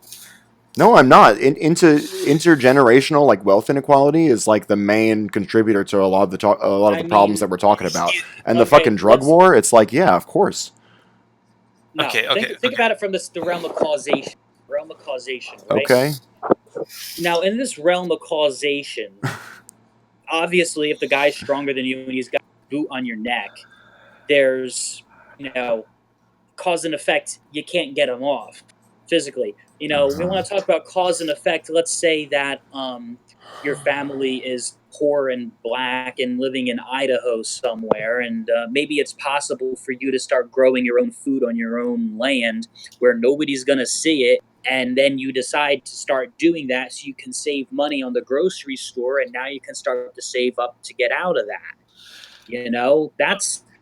That's working around the metaphorical boot that you actually can do. Let me give. And it Okay, requires the willpower, blah, blah, blah. Okay. But you get the idea. so all right, hold on a second. Here are two things. Aiden, you gotta fucking stop that What? because What is Aiden at the start? Oh, the Aiden with the metaphors? no, it's if you- Aiden. I know what you're doing, and the problem is that you're shooting yourself in the foot when you do that. do You what gotta exactly? Using the metaphors? you verbally joust, and then he takes it literally, and then you have to explain that it was a verbal joust, and then you guys like Well, No, I round know about. exactly. It's but called you- being pedantic. He's like stripping my words No. of like any meaning by taking like the metaphor literal. It's like I'm if being the boot is pedantic is on over the 50 pounds, then if you take into account the angle Yes. of which it's on your neck, it's Yes, like Peyton, I'm not yes. talking about a literal Yes. boot. I'm talking about intergenerational like wealth inequality. I know, but then you But just what I'm gotta. saying is If that it's a there's fucking, things you can do. if it's a duck, then just say it's a duck. Like, there's no, you are gaining nothing from being pedantic. If your No, goal I'm not here the is one to- being pedantic. He's the one No, who's sorry. stripping my metaphor of no, any sorry. of any Yeah, meaning. literally. Like Taking it Larry, you know what I'm literally trying to and say, doing right? the Like it seems I pretty know- I obvious know the what you're- argument. You and I'm I. telling you the metaphor, I get it. What I'm I doing. get. There's You know, I'm Then- playing with the metaphor just as much as Aiden is asserting the metaphor. Then I'm why- No, playing you're with the deconstructing metaphor. it and Yes, and I like am. and I am. and I'm use- and, like- deconstructing it literally as an example to show you that. no, your you're metaphor- deconstructing it in a way that absolves of any meaning because you're taking it literally. I'm telling you that the metaphor is not a good metaphor. Oh, I'm telling you that it's not literal because these people's situations are not Hey, as difficult. Matt, It is I'm gonna take my garbage and my recycling out at the same time. You could consider it like taking out two birds with one stone, but there's no birds. You're literally taking out the Okay. garbage, and you're the recycling. There's no birds involved. What do you mean a stone? Are you throwing away stones? Look. Why do you have stones in your okay. garbage? If you cannot physically do something, with your own current strength in a span of certain time, okay, first off, let's say that guy doesn't move ever. Eventually, you're going to get it off because he's going to go to sleep Or and you you're going to stay suffocate. up. I describe it No, more as like a cinder but block. see, that's a physical problem. That's a physical problem. Physical problems are a different part of reality than metaphorical problems. Metaphorical problems are a different part of reality. That's I'm not what playing in metaphors this. are, though, right? They're supposed to highlight And like and a certain lot of element of an oppression, issue without these- like these- being like these you're making it these literal. oppression- Like we're saying the same thing. It's not a literal No, we're boot. not You saying the understand, same right? thing at all. I understand that these metaphors are abstract. The oppression is a metaphor. It is a metaphor to describe an interpersonal relation that can change. Well, not People just can oppress you, not or just you can see interpersonal, as well, they they like are people with interests and institutional. things like that. Yes, but even so, they're social constructs. They are not technically existent in the same way that a boot on the neck is. Yeah, but they still affect people, These- right? They still affect people, but Yeah, they're so not, they- don't so they literally affect exist. people. They are abstract. Wait, so They are so borders abstract don't things exist then, to go right? after. Borders don't Technically exist. not, but we do have fences. We do have fences, and the idea of a border is an abstract thing that is good for people to agree on, so that we don't have invasions and shit like that. Well, it's weird. know? Wait, invasions? What do you mean? Well, Like- invasions, Like from people from like outside. storming the beaches like Normandy? Yeah, that could happen. I mean, shit. But let's say that it does. I don't think so. I don't see I where think that's gonna I think they happen. just do another You know? 9/11 if you ask me. So borders are an abstract concept. 9/11 is an abstract concept. It's a thing that Um, happened. What? I think It's an I'm getting an abstract ulcer. concept. It's an abstract. All it's right, an Matt, abstract you got to change the topic. Okay, I mean, I want to ask you a of the question. plane crashing into the building. I want to ask you a question. Do What is your humans question? do humans have inherent worth? That's a good question.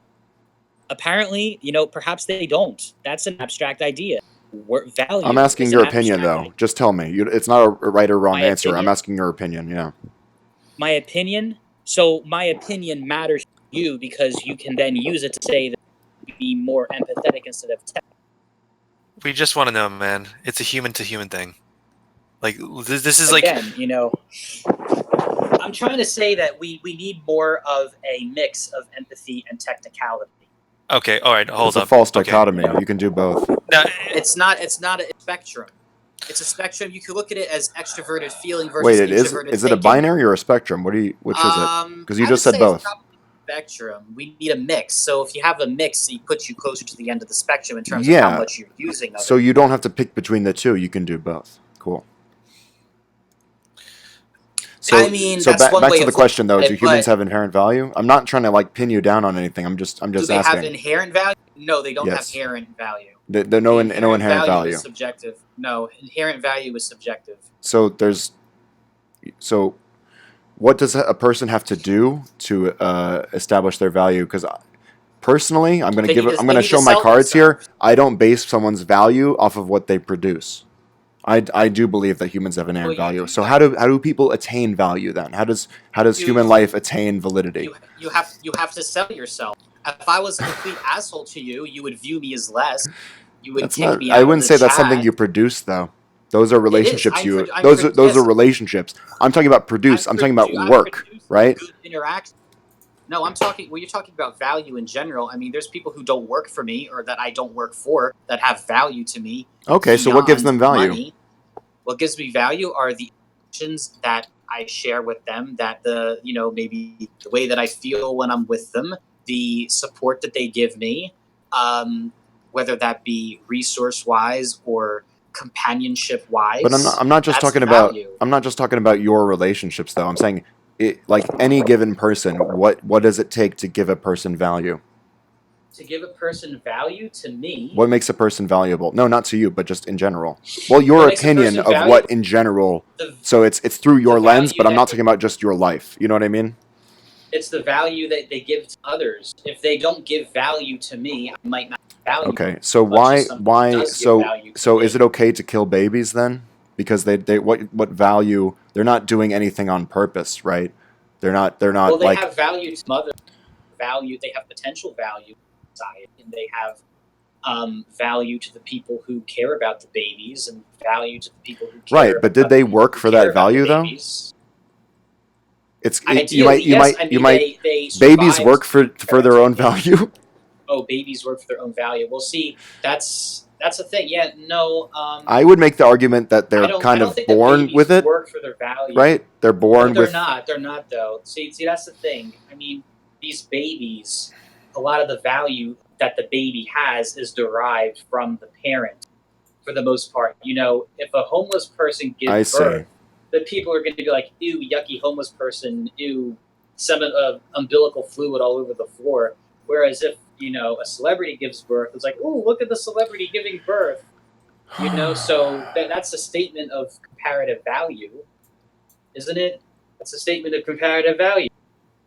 Well, I'm not arguing that value isn't subjective, right? Obviously, I'm going to value like my own children, arguably more than I'm going to value someone else's children. That doesn't mean that I'm going to like deprive them of human rights. It's just I'm going to have more emotional investment in like my own children, right? That's a pretty understandable place to come from.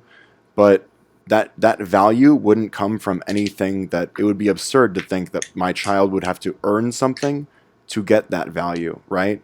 That seems like a crazy way to like Not raise your your own children that they have child. to.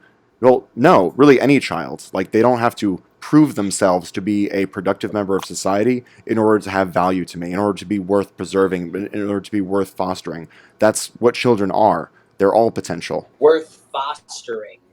So you would rather foster a child that is going to break everything in your house and shit on the floor than a child who's going to be, well behaved and a No, good I don't companion know for where you. this argument comes from, but no. Well, because the well behaved child that is a good companion to you holds Fuck. higher value to you than the child who's going to shit on your floor and break Are we everything. talking about my children in this instance? Might I ask a question, Aiden? Well, the children to foster, a child to foster. I don't mean foster in terms of like foster care, right? I just mean like foster in terms of like helping them like grow and like become like members of society. Yeah, so that's the thing. If this kid breaks all the shit in the house and shits on the floor, maybe he's going to be a really good boxer when he grows up, and this is the way that his personality is manifested young. Oh. But that's one way to think about it. But What? I don't understand. Okay. This may seem like out of left field, but I do want to ask this question because they kind of. What? Matt, do you believe in unconditional love? Unconditional love? Yes, like what a mother has for her child.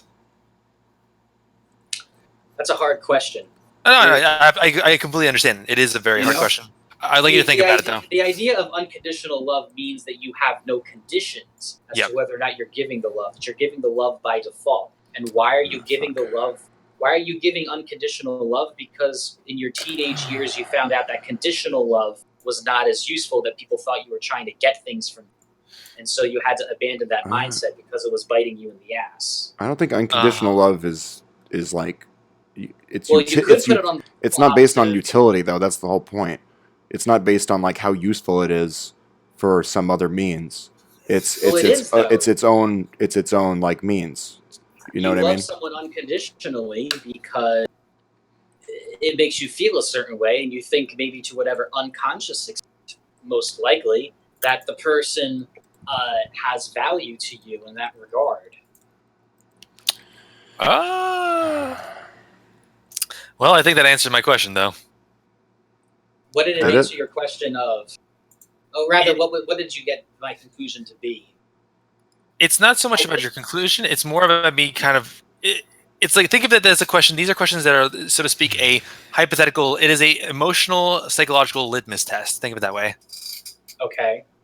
So what's your conclusion? My conclusion is that you are very... So let me give an example here. This is the way I said. There's a lot of social theory that talks about people who are like, I don't know, spades and diamonds and hearts and clubs. And it's kind of about the idea of like whether or not you think of things from yourself, from how you value things, from an emotional standpoint, or from this. And I'm sensing that you are, at least your answers are leading me to believe that you are more, not value-based is a good way to put it. Like, you look at things with not necessarily literal numbers, but you kind of think of things in a way where you kind of perceive value, and things make sense to you when they have value. No, I disagree. I don't think. I think I definitely feel feelings of unconditional love. I do all the time, and when I do feel them, I don't necessarily try to dissect them through that faculty. I react to the sensation that I get, and that is more. That's a better shortcut than for me to have to pick it apart. Let me put it this way then. Whenever I hear you answer a question, the first thing I hear you say usually is almost like you kind of take a moment to you rephrase the question, which is it's a good mechanism that people do in discussions. It's when you kind of take a moment to take the question, you take the information from the question, and you kind of rephrase it in a way that makes sense to you, if not to reiterate it back to the person you're talking to. Right. You do that very well. But oftentimes, when I hear you reiterate the statement that is being given to you, the question usually, there are slight changes, slight words that you switch out. And it leads me to believe that you kind of have a better understanding of how you're processing what is being told to you. Because it's not the same question.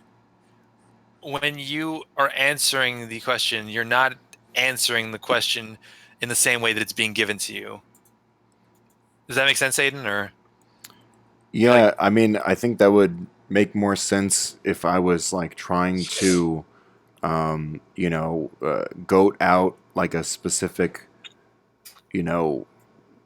reaction when I already know like where these arguments are coming from. They're coming from a place of indifference rather than empathy. He admits it himself, right? So if you don't value empathy, we're going to have a really hard time agreeing on what it means to like what the definitions of like human rights and what those even are. Like, so if people don't have inherent value, then why do we have stuff like human rights at all? Why do we care? I mean, it benefits the overall to not be doing a lot of bad stuff overall. What do you mean by bad stuff? Bad stuff, mistreating of people. Like discriminating, like putting them in camps? I don't know what the whole trolley problem looks like. I don't disvalue empathy as much as you might think that I do, but I definitely don't want to be giving empathy to the wrong people who turn around and stab me in the back. I would make the argument. Let's give a second thought to some of these illegal immigrants coming in from South America. How much do they care about us? How much things like that? Do they just want to be here and have their own society? Or do they want to contribute to the American society? Or are we going to have a What do you mean by their own society? Like there's going to be segregation, like cultural segregation. Who do you think are the purveyors of that segregation? Who do you Well, I think? think to Who do some you think extent- decides where people get to live and what districts get like taken where? Like who do you think make those decisions? Do you think it's the immigrants themselves, or do you think it's the people in with institutional power that are Well, I mean, to okay some extent, with they're gonna- ghettoizing and gentrifying neighborhoods? I mean, to a certain extent, these people are going to, get along with people they have similarities, which would make sense. And, ultimately, have particular neighborhoods that are mostly Latino, where Latinos get along and shit like that. Nobody agrees with that. It's a cultural hub for them, and it doesn't mean that they're being forced to live there, or that they would want to live anywhere else if they had more money, or if they don't even have money as it is. I lived in Florida for a little bit, and there were some pretty rich neighborhoods that were mostly Latino. It's just the congregation that happened to settle there.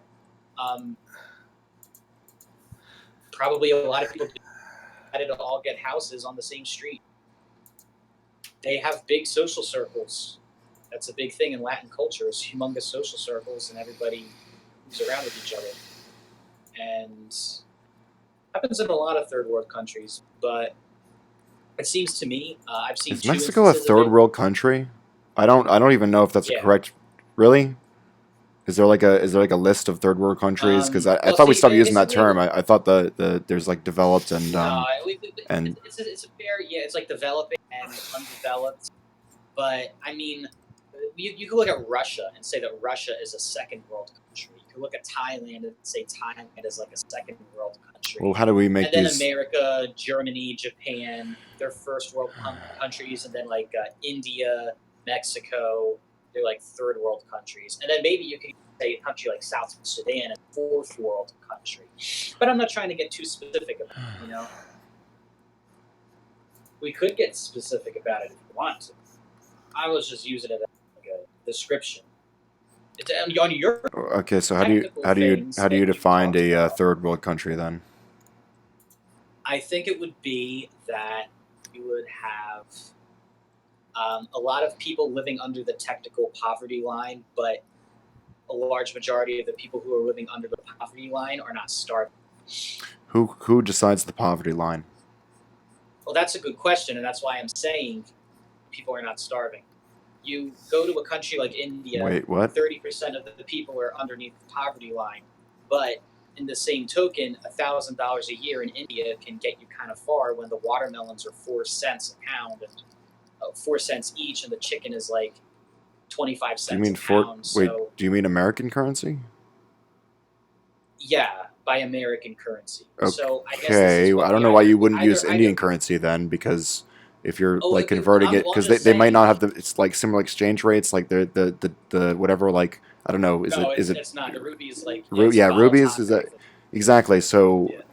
saying like, oh, it's $4, like that's only because that you're only using that because that's we understand, like, oh, what does $4 get you? It's like, I don't know. But I'm talking about their budget. If you have $1,000 a year in India in money, which a lot of people in India make around like $1,000 a year in money, we say, oh, that's horrible. But since everything's cheaper over there, it's not as bad. So then you want to look at it and say, okay, well, what percentage of those people are actually starving and having not a lot of money? And then you want to look at that percentage of the people who are underneath the poverty line. The international poverty line is defined by something as like less than 13,000 a year. So you want to look at what percentage of people in India under 13,000 a year are starving versus what percentage of people in like Zimbabwe under 13,000 a year are starving.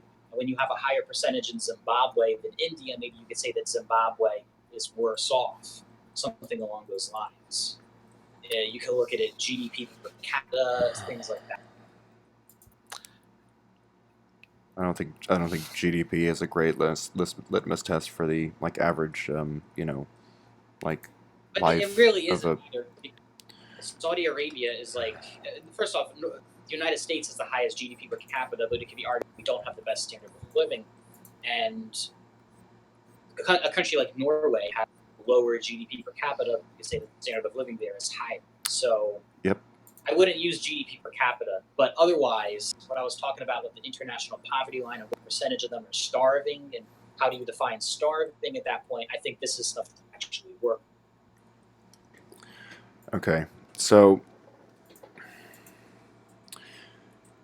do you, because the arguments, because it seems like we keep like circling back, right, to this whole like economic inequality, which I would say is not very surprising because it happens to be like one of the, again, like, you know, most direct causes of a lot of the issues that we find ourselves in, right? So to what extent can we really blame someone for not being able to afford the essential things to live? If they were born, I wouldn't. if they were born into that situation to begin with, what kind of Well, the question asks what you're doing by blaming someone, because you can even look at the situation, and I do want to keep going on what you were saying, but I want to keep bringing back the whole thing. You asked me, do I believe in unconditional love? And you're asking me with a certain sense of vibe that you wanted me to respond to. So if I were to play along to that, I would say, yes, I do believe in unconditional love. If I just wanted to respond to the vibe, but for the sake of this type of a conversation, I'm not responding to the vibe, because I think that in political discussions, too much vibing is going on and not enough technicality is going on, not enough specificity, and I think that's what we need more in political discussions. Well, you can't really just say that as a, because what do you mean? How am I not being I'm asking like pretty straightforward questions. I think I didn't even ask about the unconditional love. That was Lawrence's That was Lawrence, bit. I know. But, So okay, yeah. I'm just saying, you know, my question is like, what level of responsibility should we hold people to for like affording the things that they need to exist, right? Because how are you going to get a good paying job if you have some sort of like illness that you need to pay for before you can even graduate high school? I don't think we really need to look at it like this. It should be a What? society where people, I think we should be fostering a society where people are independent, but it's easy for them to be independent. It's easier for them to be independent. Yeah, It's easy for so them do to you find know a what job. really hampers someone's independence? Being a slave to your fucking job and to your wages and to any other systems of oppression that's Yeah, but I just mean, sort of shrug their shoulders and say, "Ah, tough luck, kid." well, okay, but if that's your boss, that's your boss. If you find a different boss that doesn't treat you like No, that, no, you no, find a no, no, no, different no, no, no, job no, that no, no, doesn't treat no, you. no, no, no, no. I mean, but That's not how reality works, dude. if you're just trying to You say can't these just people say are go being find another assholes to job. me, That's like the most like no. See, you're saying, oh, these people are being assholes to me. I got to get help from somebody else. Are you saying that you can't deal with the asshole yourself? if the asshole You is should an deal. institutional like body, then I would say no. It's pretty hard to go up against an entire institution. That's why I advocate for unions, for workers' rights, so that we find solidarity. We might have a little bit more bargaining power against the like 1% that owns half of the country's wealth. That's just sitting there while people die. How can you really? So, are you okay if like someone say buys a well, right, in some village, and they say, well, this well is mine now, so you have to pay to use this well? How does that make any sense? That's a What? very How can you specific. own something that's so essential to human life? How can you Well, commodify it? okay. If these people had their well as part of private property, then they would be able to defend themselves in court for someone buying their well. But if you don't make it private property, then you got to make private property. And that's one of the reasons probably You why it's a can't good idea make a to. public resource into a private commodity. I mean, a private property, because If it's the you have a well on your property and nobody can buy it. But you can, yes, you should be allowed to take water from a river and bottle it up and sell it. And if any old that's average not what I Joe, said, though. That's not the example that I gave. but That's a see, straw man. No, I said you it's not buy a, the it's not a well so straw that man. the people in the village are forced to pay for Nobody water. does that. You're kidding me, I right? mean, maybe they do. Okay, Company Google Nestle, and like yeah, just Google Nestle. That's a different country. I mean, I'm not gonna. Wait, what? I don't particularly like the Nestle when he says water is not a human right. I mean, okay, you could argue it's not a human right, but honestly, the intent. I of would him say saying you that was can't. I political would say it division. pretty much is, since we need it to live. It's not a right though. The right that means that other people are willing to allow you to do it. So you could say, Motherfucker, are you saying people don't have a right to water? I mean, Larry, here's- Larry, so- how am I supposed to take these arguments seriously? How am I supposed to look at Should people these have the arguments and say that they're, you know, they hold any water, no pun intended. Whoa. I mean, should people be allowed to go drink water from the stream as much as they want to? So But if you're going to have a private company convenience you and take it out and filter it and all of that, wait, then, how is it a convenience no, for them they're to the for one- them to make you pay for water? That's not a convenience. It's the convenience. It's that literally comes- commodifying something that you No, need it's to the- live. it's- That's it's pretty the inconvenient. convenience it's the convenience that you don't have to go down to the river Oh yourself boy. to go and get the water. And put It in a doesn't bucket. matter. I mean, They own the water. That's what I'm talking about. They In this don't own- example, they own Okay. is in this example that I constructed. Yes, they do. And you saying it is So- okay for them to own the water and commodify it, even though people in that village need it to live. This is a very basic, like, you know, capitalist criticism, right? That you see on like a very, very basic, because I don't really know. I didn't fucking go to college for this shit. I just take this stuff in by osmosis, right? But this is very, very basic logic that if you commodify something that people need in order to live, that is only going to like sow discord into people's lives. That is not going to be a benefit. I It's don't know going to about that. benefit the Let's- people let's who say own the well. That's it. Yeah, of because course. that's And why so it exists. People can make money this way, and but money Yes, is to easy further live. oppress people and deprive them of things that they No, need to it's not- survive. It's no. That's a bitch mentality. If A we want what? to get into the that's Oh, snap. world, You just said the B that's a word. I'm going to bitch- ban Yeah, you. no, you don't have to ban me. I mean, if you want to get into the emotional world, which isn't what I want to get into, that's a bitch. Matt, I mentality. want Oh, to you- exist. I want to exist in the world where we have empathy for humans. That's the world I want to exist in. If you want to call me a bitch and if you want to call me a soy boy, I mean that's fine, man. But I generally like hold some sort of like weight for my fellow man. You know, I think there is some kind of inherent value. I don't know. So do you think that maybe people should be allowed to take water from the river, and on their own? Here's an easy one: people should be allowed to collect. You What? don't have to pay anybody to. People buy should be your allowed to rain. what? Well, yeah, I mean, yeah. that's why We're some people. we're not talking about rainwater though. We're talking about a well, and it's not really. I don't think it's realistic for people to survive. So off of here's rainwater. The thing, right? Here's the thing. Let's say you have a stupid job that you wouldn't want to do, and then you have a job that you really want to do. You want to be a teacher. You want to be a pilot. You want to be a musician. You want to do stuff, which are like dreams. And you can even use Marxist terms. You can say there's labor and then there's projects. One second. Projects. Sorry, Matt. Give me 2 seconds. Sorry. I'll be right back. Yes. Hello. What are you looking up? I'm not Looking up sure. the If Marx- I don't know. I think he's looking up just projects. I could be wrong though.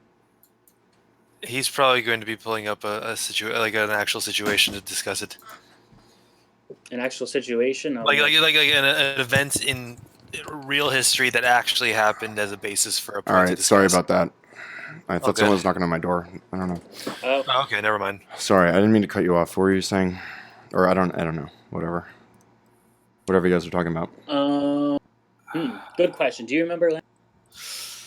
I don't know, but I had something I wanted to say a while ago, and I don't even know if I have the energy to say it anymore. It's pretty Well, say it. exhausting. No, say it. Say it now. I mean, if Oh, you okay. remember it. Okay, yes, I think I do. Okay. Do you mind if I put you through a hypothetical there, Matt? Do you mind if I just like Absolutely. I don't know. Oh, These haven't yes. been so Hypothetical fruitful. time. this is my last shot. It's been a long day. I had a shift today. I ran a D&D session. This is my last shot. Oh, it was okay? D&D. See, I knew you were a nerd.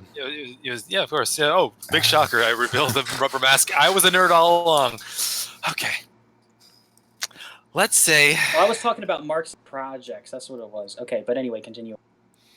Let's say that you find yourself. You are you. You're you as a person. Your mind, Mhm. your beliefs, your thought process.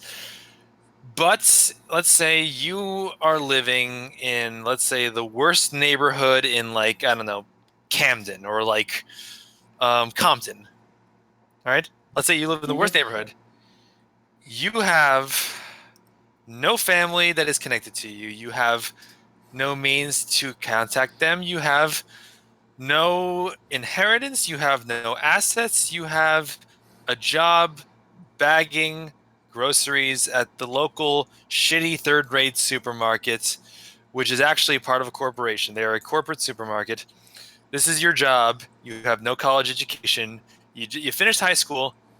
You have no money, like, other than the money you make barely to make ends meet in this apartment that is costing way too much. What do you do? I would go sales job immediately because sales jobs, they're easy to get, and if you're good at it, you can pay your bills. And at 18, I would have been fine at sales jobs. Okay. Yeah. Cool. So you go to the you're about to go write up your resume. You go to the local library. You don't have a computer at home to do it. You type up a resume. Your boss tells you got to Nice. shift Who's every that? day. Oh, Sorry, what? I thought I heard farted. Oh, nice. Yeah, that was the second time. It's all good. Your boss tells you got to work every day. You don't have time to go to the interview that's on Tuesday night. You got to work that night. What do you do?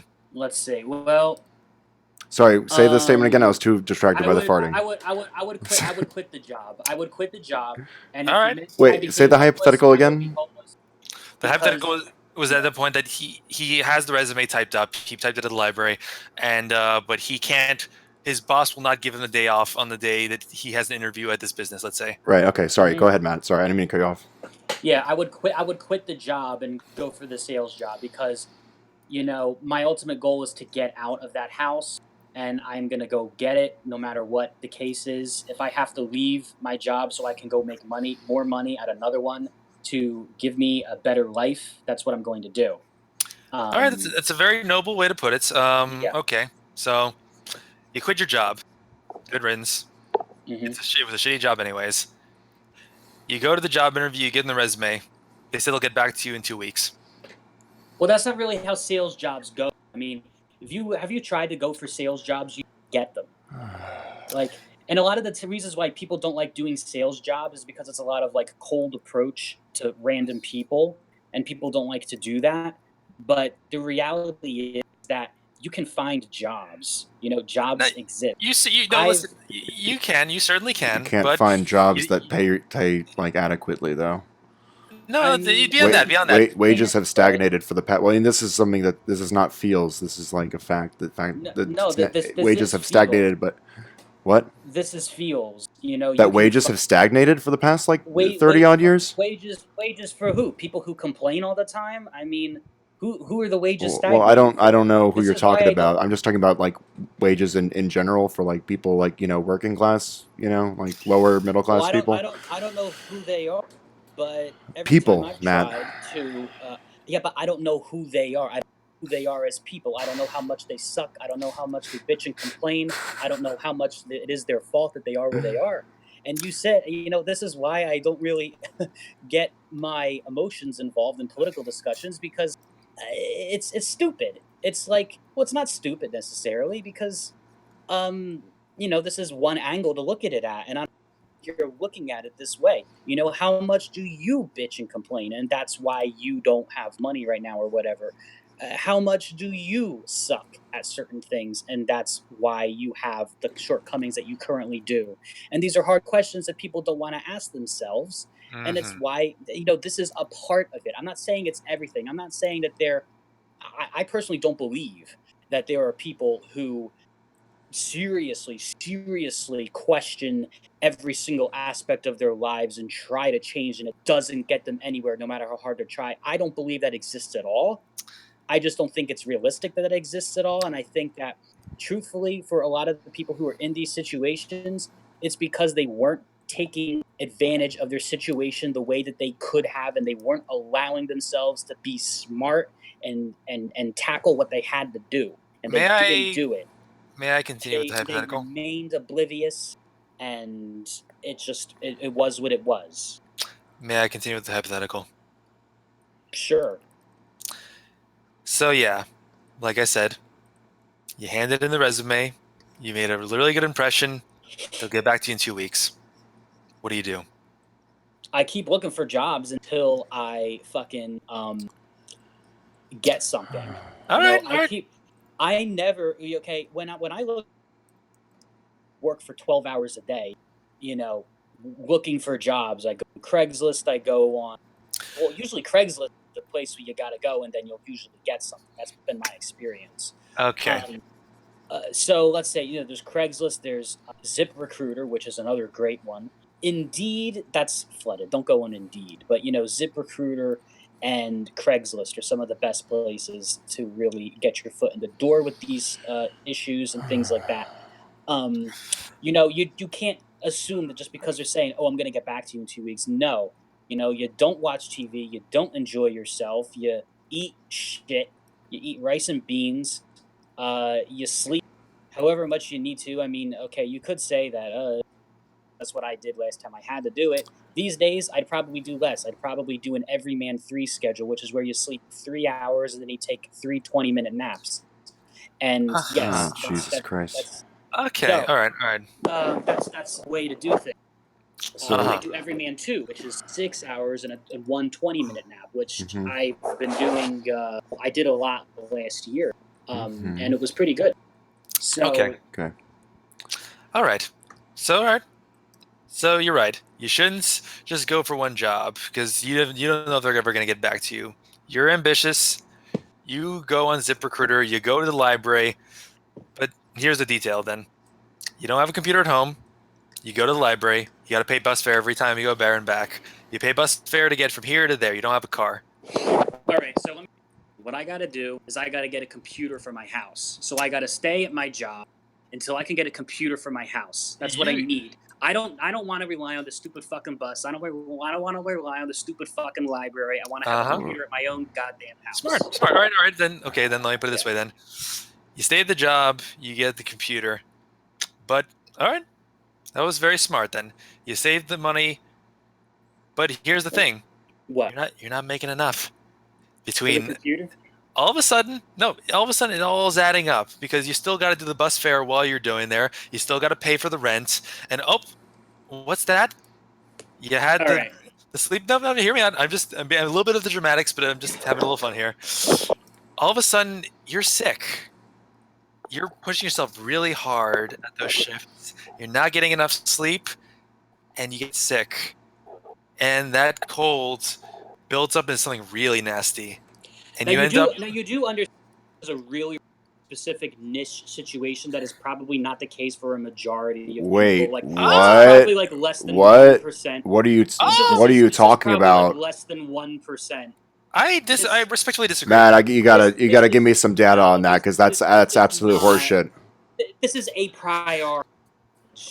People don't get into this situation that often. They What, are don't you work themselves to 18? death, Matt. You're No, that's factually not what wrong, I'm talking Matt. about. You're talking about You're I'm using my 18 feelings. years old. Use the fucking show me the data that backs that up because I don't believe So- that for a second. then What are you who- talking who the- about, Who the fuck are the people who write the data? What type of knowledge are they getting? Matt? You always use this argument. Working If you're not themselves to death. if you're not willing to listen to like statisticians, then I don't know. It's not worth talking to you because you don't exist in reality. That's the way we gather information, Matt. That's the way we gather information. No, these statisticians are getting in contact with a bunch of losers. That don't know Which what they're statisticians? talking to. You haven't provided me any. You haven't even shown me. I don't- So if we can't trust I every mean- statistician, where are the ones that you trust? Show me the ones that you trust. I don't go off statisticians. I don't need this. Okay, so You we know, don't like, exist that's- in the same reality, Larry. I think No, I don't know if we're. maybe- okay, now if you want to say same reality, I think we don't have the same perspectives on reality, and that's a big thing. That Yeah, you know, one a of lot us people lives in differ between- reality. and I then don't. one of We us both live thinks they same live in reality. reality, but they're actually just like We both in a live in state the of same reality. psychosis Maybe where they're not I willing mean to maybe I admit live that people have problems and maybe that I it's live in a not just better their fault reality that than they you have do. problems. Maybe I live in a better reality where you actually, question myself and try to one up myself and do good. And, I'm going to be great one day. And maybe that's the reality that I live in. And maybe the reality that you live in is where you blame everybody else for your problems. And again, you started I don't making know. I don't know. this I thing usually take social. responsibility for the things that I like do for the way I conduct myself, but things that are typically out of my control, yeah, I don't take responsibility for those because it would be silly for me to. What things are out of your control? How much like rent costs and like how much I get to make working like 40 hours a week, you know? How Something like much you that. get to well, I mean, if the job that you have pay enough, you should try to find a better job. I know a lot of people who have been in your situation, I suppose, and they've gotten better jobs, So, and now do you, Matt? Do you think there's anything there's such a thing as a bad economy? Do you think that exists? Do you think that's I a don't thing? think it. I don't. Okay, first it applies to you at all. I don't think What? it applies to you. I don't think. I think you can outsmart the other people that are losing in the bad economy. You're definitely intelligent to do well in this economy. People like all three of us are intelligent enough to do well in a bad economy. Well, The it's bad not. economy, My point is that it doesn't really matter how intelligent you are. You can't control things like rent, things like living yeah. expenses, But if right? you're into That's something that's outside of your control. So you fine, can work yes, as but hard as you can work as hard as possible. Say you're on disability, right? So you can't use your legs. You can work as hard as you're not on possible. disability. But I'm not talking about myself. I'm talking about like what the average person like The goes average through, person right? is not on disability. Well, yeah, but like this is a contingent that we have to account for. Even if you're not disabled, given that you are, right? It's going to be a lot harder for you to afford things, right? That's why we have stuff like, that's why people are on like a disability, like to help them like, you know, have some like income, right? So I'm saying that that exists because we recognize that there are factors that are larger than just what an individual can do for themselves, right? An individual can work themselves to death, essentially, to their early grave. They can like imagine somebody who works 40 hours a week, right? And they are able to like just scrape by paycheck to paycheck, which is like the way the majority of Americans live nowadays. Is they don't have enough. Again, things outside of their control dictate where like their money goes, right? Let me tell you something, Aiden. All right, I don't know how many people are all the people on disability. The people that I know who are on disability, it's their fault that they're on disability. They weren't Okay. healthy. They could have been healthy, but they weren't. Well, I'm not talking about the people that I'm They talking about like yeah, the but people the that thing like is, exist. you're gonna have to prove to me through like actual Fuck me. examples, and I'm gonna have to talk to these people and ask No, them I don't have to what prove you through like wrong. examples. Like I could just Well, like look up like any. that's how I need to know because Well, if you look anecdotes up aren't the stats, same thing as like the the way we can. anecdotes prove to me though they prove to me that there's something going on because I want If to you're human basing if you're basing your life and like reality off of anecdotes, then yes, we are yeah living in a different reality because I'm taking like because I'm each taking like one fact driven stuff rather than like experiential stuff because I understand that people are biased, right? So the way that we construct facts, the way we try to mitigate our bias is by, peer reviewed research. But if you're every time I bring that up, you're going to say, "Oh, who's doing these research?" And like, well, I don't know, man. Like I could show you any piece of research, but you would have to show me like what exactly is wrong with their methodology. You can't just pass it off as, "Well, where are they getting their money? Who are these researchers?" That's a vacuous argument. You're not really actually making an argument. You're just appealing to absurdity. And it's like I'm saying it's like a who are fatal these it's like a people that are fatalistic disabled. argument because I'm what is asking reality at that who point? are these people We can't agree who on like are what these is actually people who happening. are disabled. Can they get themselves to not be disabled by eating healthier Oh and working God. out? Or some of these older people who are disabled that are disabled because of a lifetime of poor choices, and maybe it is too late for them to go back, and maybe they didn't know any better until now. And I can understand So that they not deserve to knowing die. any better. No, they don't deserve to die. I'm Well, not they're saying they dying, deserve is a what I'm saying. disability. I'm trying to No, help them they're not stop all dying. dying. No, they're not all dying. People don't die? What are you Okay? talking about? People die all the time, but not everybody fucking dies in horrible situations and it's No, they tragedy usually die situation where because they can't afford a everybody treatment that they fucking need. They can't. They cries and usually die because they don't go to the hospital when they should because they can't afford it. And the fucking problem, like there's the fucking no, it compounds, man. Think about it for 2 seconds. If you have like a rash or like a fucking lump, right? You say this is gonna cost. No, shh. This is gonna take. This, please stop talking. Please stop talking. Please stop talking. All right, I'm just gonna mute you. I'm not getting into the abstractifications that you want me to. This is what happens when we get into the abstract. All right, so Matt, I don't know, you're muted, but like you got to stop talking, okay? Because you're just like talking over me, and this isn't a conversation anymore. All right, he left.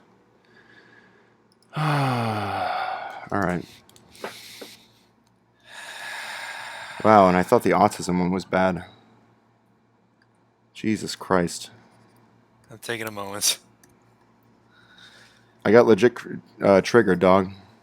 I can see that. I can hear that, rather. No, I can see your aura. Because we're really not talking. We're really not talking about hypotheticals, though, right? These are real people's lives.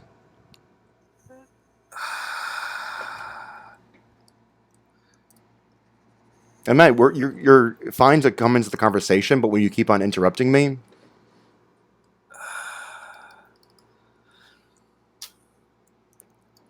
I think of all the things I did today, this conversation, which was only like maybe an hour long, an hour and 30 minutes, has drained me more than all of that. I just feel drained.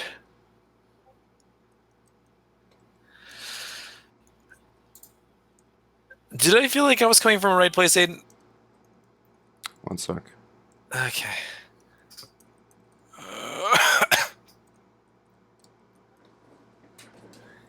Yeah, I say he can come back because I didn't kick him. At least I didn't think I did. No, I just tried to mute him because he literally wouldn't let me say anything. No, I think you're very giving. You know. Let's see. Hold on. I think I did unmute him.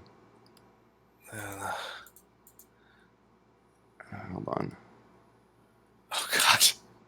Oh God. You Yeah, know, like you see like one of those like Sorry, what are you saying? one of those terrifying posts on Facebook that means something really terrible happened. One of my friends on Facebook asks, "What the fuck is Midsommar?" Oh yeah, I really want to see that. That movie was scary as fuck. Oh man, I don't know. I don't want to be too scared. I'm no, I'm it's kind like of a bitch. it's one of those cases where like I was not mentally ready for that movie. Like I was terrified. But did you see the movie? What is it called? What is it here? If I can the other thing by this guy, Midsommar. Ari Aster. All right, hold on, 1 second. I think he is still muted. Give me a second here. Let me see. How do I fucking? Okay, there we go. Sorry, Matt, can you hear me? Hello. All right, You're cool. back. Yeah, Matt, I didn't try to like. I don't think I was. I'm pretty new to Discord, so I was just trying to get you to stop talking so I could finish my point. Because I literally like couldn't get a word in. Well, all I'm saying literally is a lot of these people who are on disability, a lot of them are probably losers, and they're in that situation for a reason. Now, I'm not trying to say that, we should throw rocks at them or we shouldn't give them support, but I'm trying to tell you there's a cause and effect reality here, and there's probably things that they should do, and arguably there's a lot of things that they're not going to do.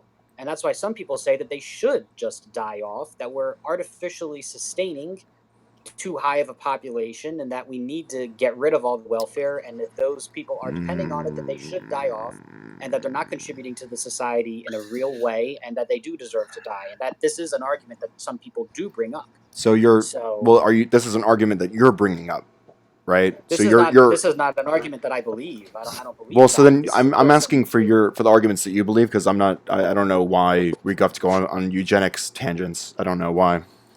Well, it's not eugenics because it's not actually killing them in a concentration camp, it's just letting them die off. Do you think you need to be in you need to use like concentration camps in order to take part in eugenics?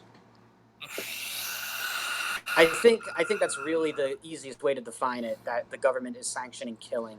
The hand Well, it of doesn't natural have to be. social selection is going to fuck you over no matter which way you look at it. No matter how big the government is, the natural hand of the hand of natural social selection will kill you if you don't fight back. It's just what's going to happen.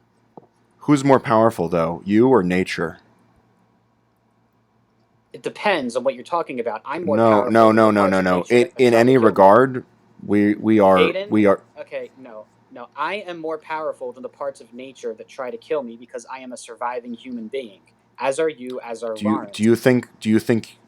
So what do you mean, like medicine and vaccines and stuff like that? Yes. And like yes, nutrition? in general. So you didn't come up with that though. It's our collective society that fosters growth and like research and data that helps people live healthier lives. You didn't do jack shit. I'm sorry to say. So don't No you really think that individual you should is like encourage an exceptional case where they are the sole reason why we have some sort of like, reasonable chance to not get eaten by fucking wolves, right?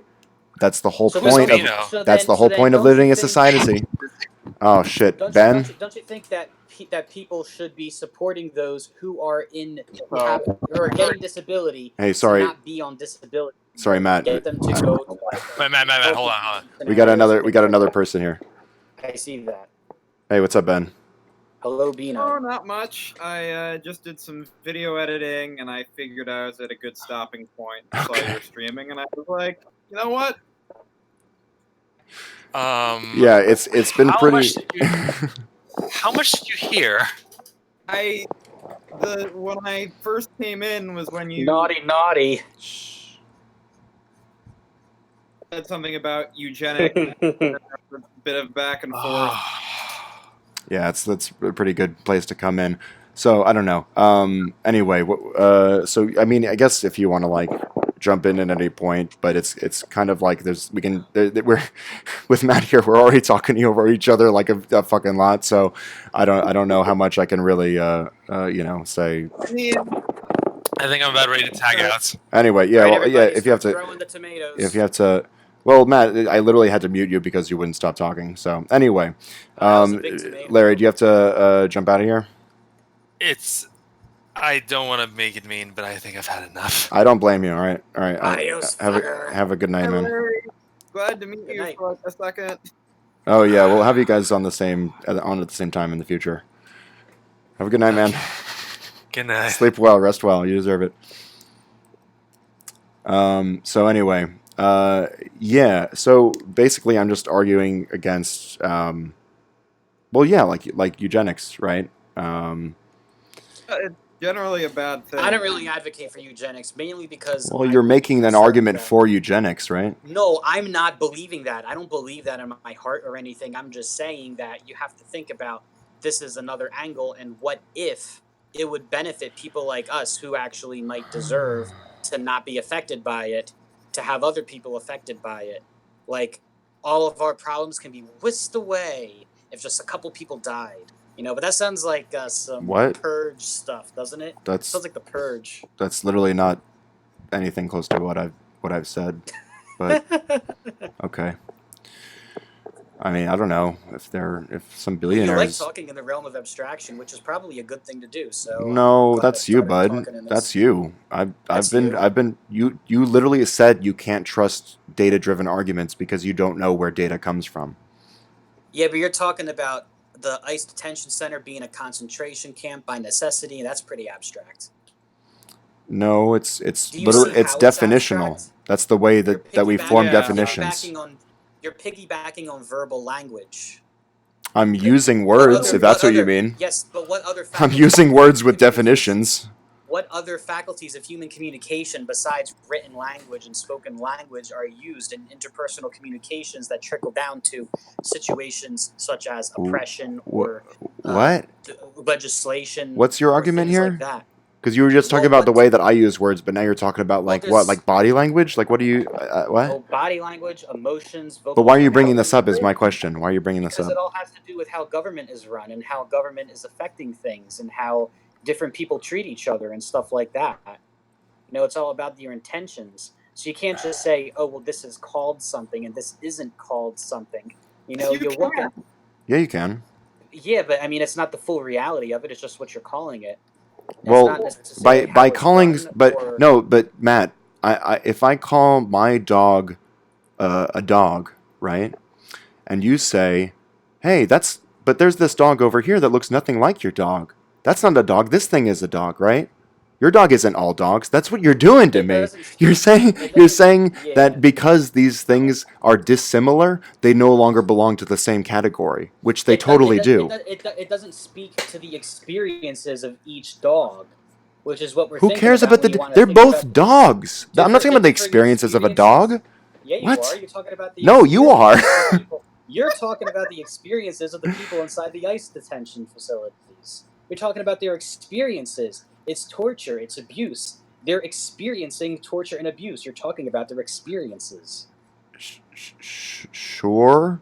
No, I'm saying no, but no, I'm not talking about their experiences in the example, right? I'm talking about concentration camps, right? I'm talking about the way we define things.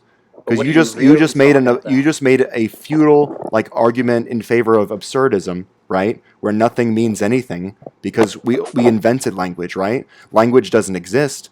It's all just imagination, right? I'm just fucking At the end of the- I'm just flapping my lips, and you understand maybe like I don't. Well, no, you don't necessarily have the same definitions that I do. And You even if think we, those even kids- if Matt, you're interrupting me again. I don't know what you want me to do here. Even if we agree on a definition, right? Our understanding of that definition will still be different, right? But at the same time, the reason why we communicate is to get not a perfect, but a better understanding of each other and each other's lives, right?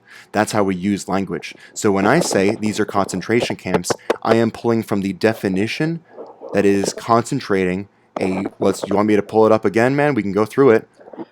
A place where large number of people, especially political prisoners or members of persecuted minorities, hint, hint, are deliberately imprisoned in a relatively small area with inadequate facilities, sometimes to provide forced labor or to await execution. Sometimes. Okay, Aiden, it's not always about what you say, but what you mean when you say. And Jesus it's about Christ. It's about the proto. What do you think I mean when I say concentration camps? Because I literally just told you what I mean. So you think that the experiences of the kids inside the What do you mean the ICE detention experiences? I'm talking about the The stuff that happens to them. Why do you keep saying experiences? camp, the stuff that happens to Yeah, them but why are you phrasing it like from their experiencing- point of like? But from their point of view? Well, isn't that what no, but why? feminism No, is? but why look are at you it from the phrasing point it of as view. though like it's just something that happens, right? You're saying these Well, it is experience. something that It's something that we're happens. doing to them. You can't just say, "Oh, they experienced this." It's like I'm no, not doing they're it to being. them. We, America, our fucking government. Again, this is what I mean by pedantic. You're taking my words and you're Well, I stripping mean, them but of the any government- meaning. So now you could say, well, since the government is so big, anything the government does is my problem. Well, yeah, kinda. Yeah. No, it doesn't have to be that way at all. I mean, you know, that's a good. Well, thing if about you this. choose to You don't absolve have to. yourself of it, because I don't even know why you're having this conversation then, because if you don't care what the government does, why are you even defending it? Why am I defending it? Because that's what you're doing, right? You're defending these camps. You're saying that they're not concentration camps. Yeah. When I'm saying definitionally they No, because are. they're not concentration camps. Definitionally this, definitionally Okay, that. what is a People- concentration camp? the- You lay out the the definition then, because people- if you don't like mine, use your own. What is a I'm telling you concentration camp? something. I'm telling you something. The people in the concentration camp and in the ICE detention camps are not having What? the same experiences. You just as did people it. in the Nazi You just world. did it. It's so I easy. said the word It's so easy to experience. do because they're the same fucking thing. It's so easy to do. No, I'm talking about their experiences. I'm not talking about. What do you cultures. mean? What about their experiences? You act like they just stepped out They're the door not- of their house and it just happened. They just ended up in a center. Yes. They're not getting tattooed numbers. They're not getting thrown into cremation ovens. They're not getting. Why are you concerned on how they're different? Can't we be a little bit more concerned on how they're similar? It depends on what you think is more urgent right now. Do you think that really the looming threat of a I don't world know. government People is- dying? Like the Yeah, fucking what the do fucking. you got going on? Gee, all right, You got Matt, one world Ben, government, do you want to jump in you here? got- that's a big Yeah, thing. I You've mean- got an economic collapse that might happen. Matt, People uh, are That might happen. Okay, Ben, go ahead. You know, going to. And the other thing is like how they were focused on experiencers or whatever, like somehow ends up having a Sorry, who's messing with their mic? I heard a lot of like scratching. Are you good? I'm good. Okay, Ben, is that you? Are you like moving around? No? Okay, maybe you just want to come a little bit closer to your mic. I don't know. I just heard a lot of like shifting. Anyway, sorry, it was hard to hear you. Okay, so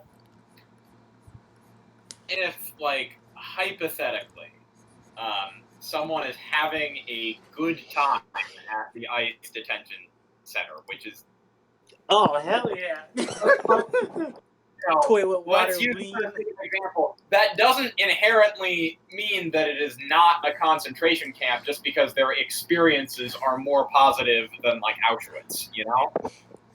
Yeah, but what's the point of calling it a concentration camp with the type of emotion and the type of fear that you're putting on it? I don't know what you mean by it's not emotion, as man. big of a deal. Like, You don't what's know why what are I you mean so by hostile to emotion? emotion? If you get like I'm not if you're hostile like to emotion, you know I'm if you talking get about it. if you get I don't know, raped or whatever, right? Are you is it an illogical response? Well, let's go with this example, right? Isn't an illogical response to be angry at your rapist? Because that's No, it is not an illogical okay. So then, response. when are we allowed? When do you think we're allowed to use emotions in order to like get to some sort of like axiomatic understanding of where we should like start prescribing our laws, right? What? So what Why you're do you saying think is that certain emotions you're are concerned valid of and what it aren't could valid? be, and I'm concerned of what it is. So I get that. You know, you're concerned of what it could be, and I would say I agree What with could be? you. What could be, what these ICE detention facilities could turn into. No, They I'm probably need to concerned be about what cleaned they up, are. I don't like the fact that you they know? exist. I just don't know enough about them. I don't think Clearly.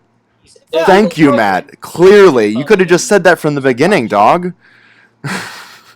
It's Well, I said okay. you It's need okay to not know. know much about things. I don't know a bunch about anything, but the stuff that I already do said know that. is like upsetting to my core, man. I Aiden, don't know. Aiden, I already I work said with kids, you know. That was kind of like my job until I got let go because of like some shitty like office politics type shit, where it's like I was the only one who cared about their fucking safety. So I don't know. I have like I will admit it. I have an emotional attachment to the well-being of children. How much did you care about their safety? Enough to How get much? fired because of it. Oh, well, that's probably maybe. Did it look like you cared about their safety? What? You don't know the situation, I dude. don't know the situation. Well, you can ask but questions. I that's just what you don't know have to what a think question you're about. asking. What? Did it look like you were being a pedo? Oh, okay. I'm gonna I say don't. I mean, I'm I gonna don't say know. no. I don't know why you ask that though. Why would you ask that? I'm just wondering. I mean, maybe it's a possibility, but Why is no? But why is that a possibility though? Why did that come into your it mind? seems as if you're not. You do ask your own types of pedantic questions, and maybe this sort of goes. What have I asked that's into pedantic? The idea of what have you asked that's pedantic? Will you keep going about what it means to be a concentration camp? That's not You know? pedantic. I'm trying to see. It is. It's So the word. can we look up like pedancy? What's the noun version? Pedantic. So Let's I just look up basically have to pedantic. Look, I just got to really pay attention to your proto conversation here, which is basically, I don't know that much about the ICE detention facility. I wouldn't say get rid of it entirely, but I also wouldn't say just. Why would you say that if you don't know that immigrants. much about it though? Like why have an opinion at all? Because I don't want to change something if it doesn't need to be changed. I don't want to change something and have it turn bad. You know. It's already pretty bad, I'd say. But what happens if what happens if we get rid of it? Kids just gonna start running around and be completely unaccompanied. And Sorry, Ben. Go ahead. Problems, and they're not gonna have any We food. just got it recently, and we were fine. So if We had it, I mean, a while ago under the Obama. Why do administration. no? But Matt, why do we need it now if immigration rates are at a net zero and they've been going down for the past like 10 years? Why do we need it now? Why do we need the walls now if the policy in place are already reducing net immigration from Mexico? Why? Well, what we could do is we could put. No, I ask you a question. Can you at least answer the question? Why do we need this now if immigration rates have been declining? Why? if we put them in adoption centers, we probably don't need it. I see it as Wait. keeping You're them saying somewhere. separating them from their parents and then putting them up for adoption? Their parents are illegal immigrants. They should not be here.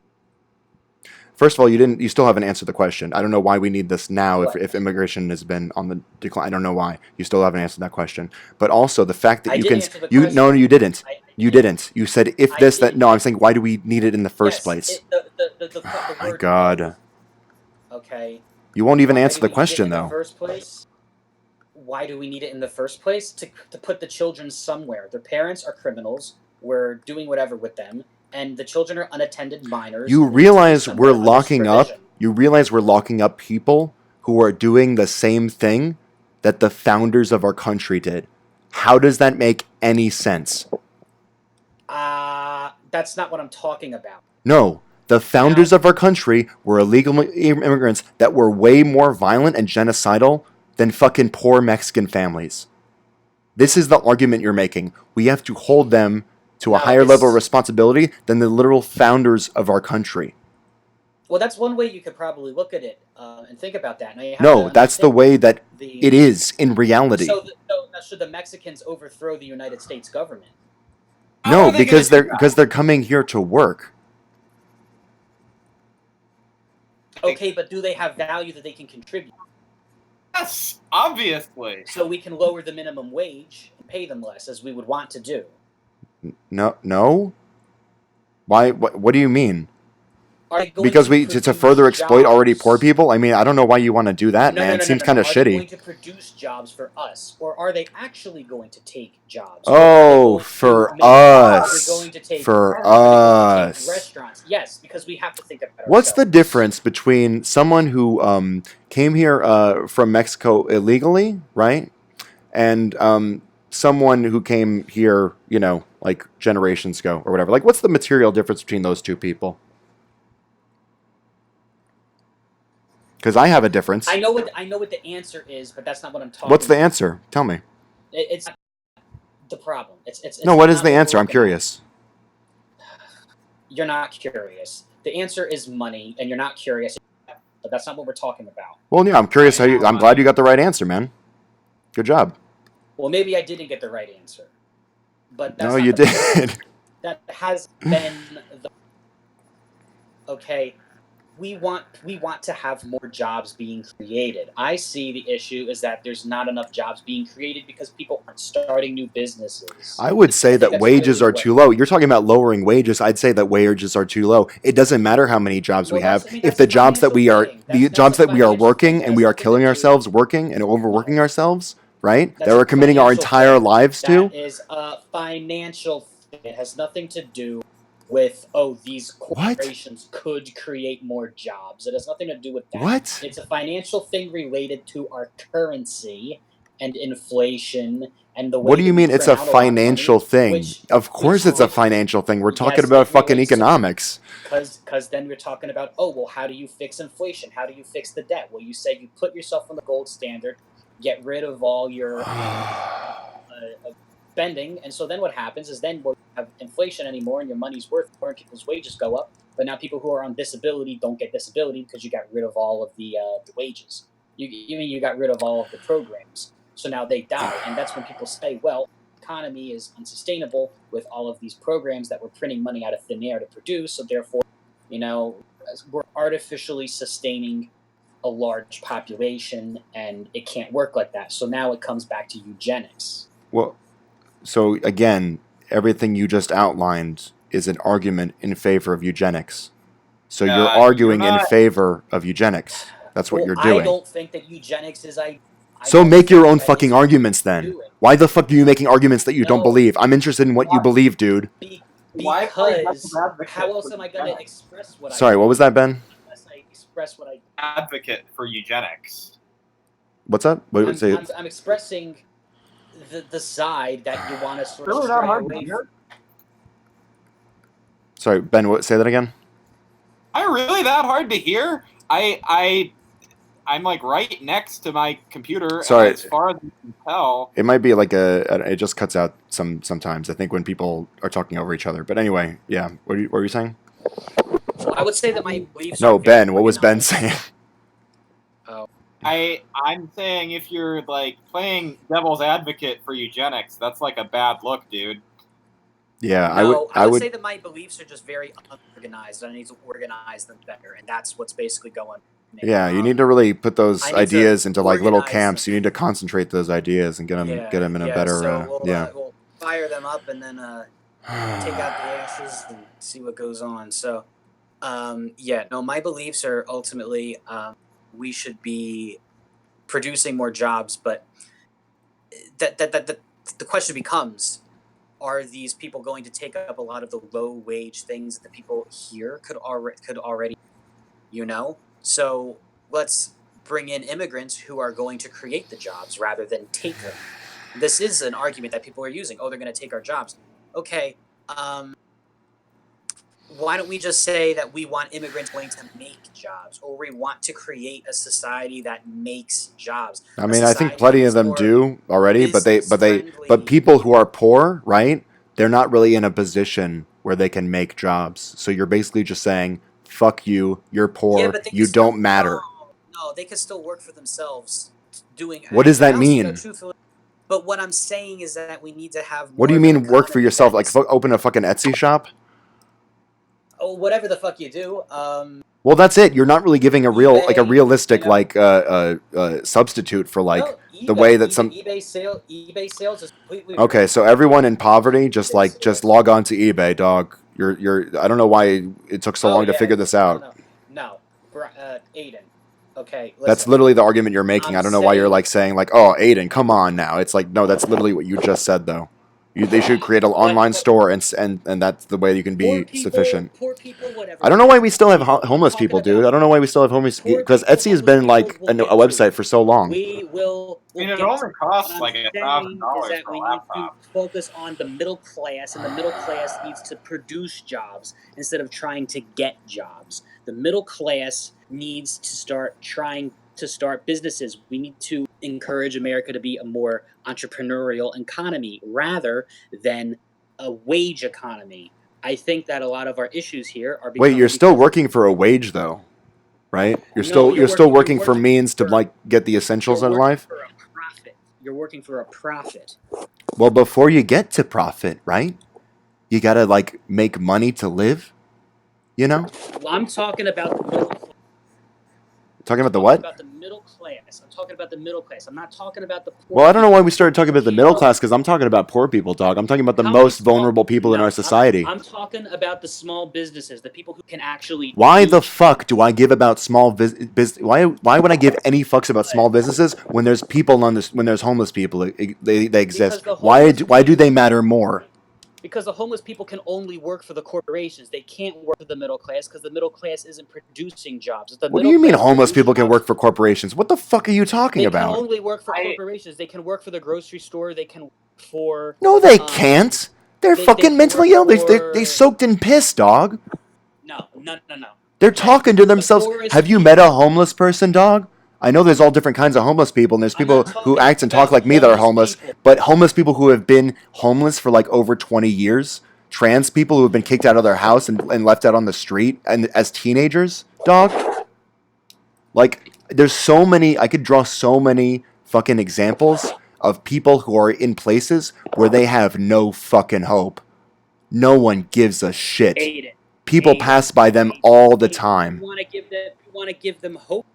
You want to give them hope? You have to give it to people who will give them hope. You gotta make them work, dog. You gotta make them work for it.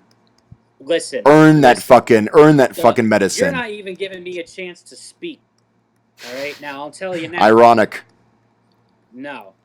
Well, it's obviously an emotional miscommunication. Because hey, we can go back in the tapes, man. We can count up all the times you interrupt me and all the times you interrupt you, all right? Because I'm not saying I'm perfect, but like when you just start talking bullshit, I gotta cut you off, dog. I can't platform such ignorance. Okay, so enough of that. Now, here's what you do. Think about it this way. The rich people are the only ones who are creating jobs. You go on Indeed.com. What are the jobs for? I wonder why that is. Corporations. The jobs are for chains. Why aren't the middle class? Why isn't the middle class creating jobs? Why aren't people creating businesses? Is it because we've been conditioned to believe that we want to have a job with benefits and things like that, and that's some type of ideal, and that's why more people in the middle class working for others rather than working for themselves and creating. Yeah, I'd you say know, so. I'd say it's you a know, pretty like, good ideal to, like, be able to, like, afford medical care. That's a pretty cool I thing. think that people need to be encouraged to create the jobs. I don't know how big our proto conversation is right now, but So, I'm gonna dude, say how do you this. feel about taxes? How do I feel about taxes? I don't think it's important to this conversation. Well, no, it Um, is, because we're talking about I like think socializing different parts of our economy, right? Because I'm not I'm talking saying about that it shouldn't be on the socializing. individuals soldiers, right, to be responsible Uh-huh. for paying, like, thousands upon thousands of dollars to, like, stay alive. Um, Plus, like, I don't know why you're not critical of I'm thinking billionaires at about all. a lot of things. Why am I not critical of them? Oh, I think that because it's cool to be critical. It's cool. The mainstream. You got to be critical of the billionaires. So And I'm you like, don't think it's cool? You don't think it's personally? You don't think it's cool to be critical of billionaires? You think they deserve respect, right? I don't know. I mean, it's more fun to be a billionaire. It's not about what's more fun, though. It's about what's more Well, I mean, fair. why isn't it about what's more fun? Because isn't that how you Because we don't conduct dictate yourself? society, but what is fun, dog. I mean, you Like kind of do. It's no fun to be. It's no fun to be it's starving. fun to have sex with whoever you want, right? But rape is illegal. No, man. How do you sell yourself? You create feelings of fun in your potential customers. What? Why are you You don't talking create about? feelings of fairness in your potential customers. Oh God. You know, you don't create feelings of you gotta advertise yourself. Blah blah blah. But I mean,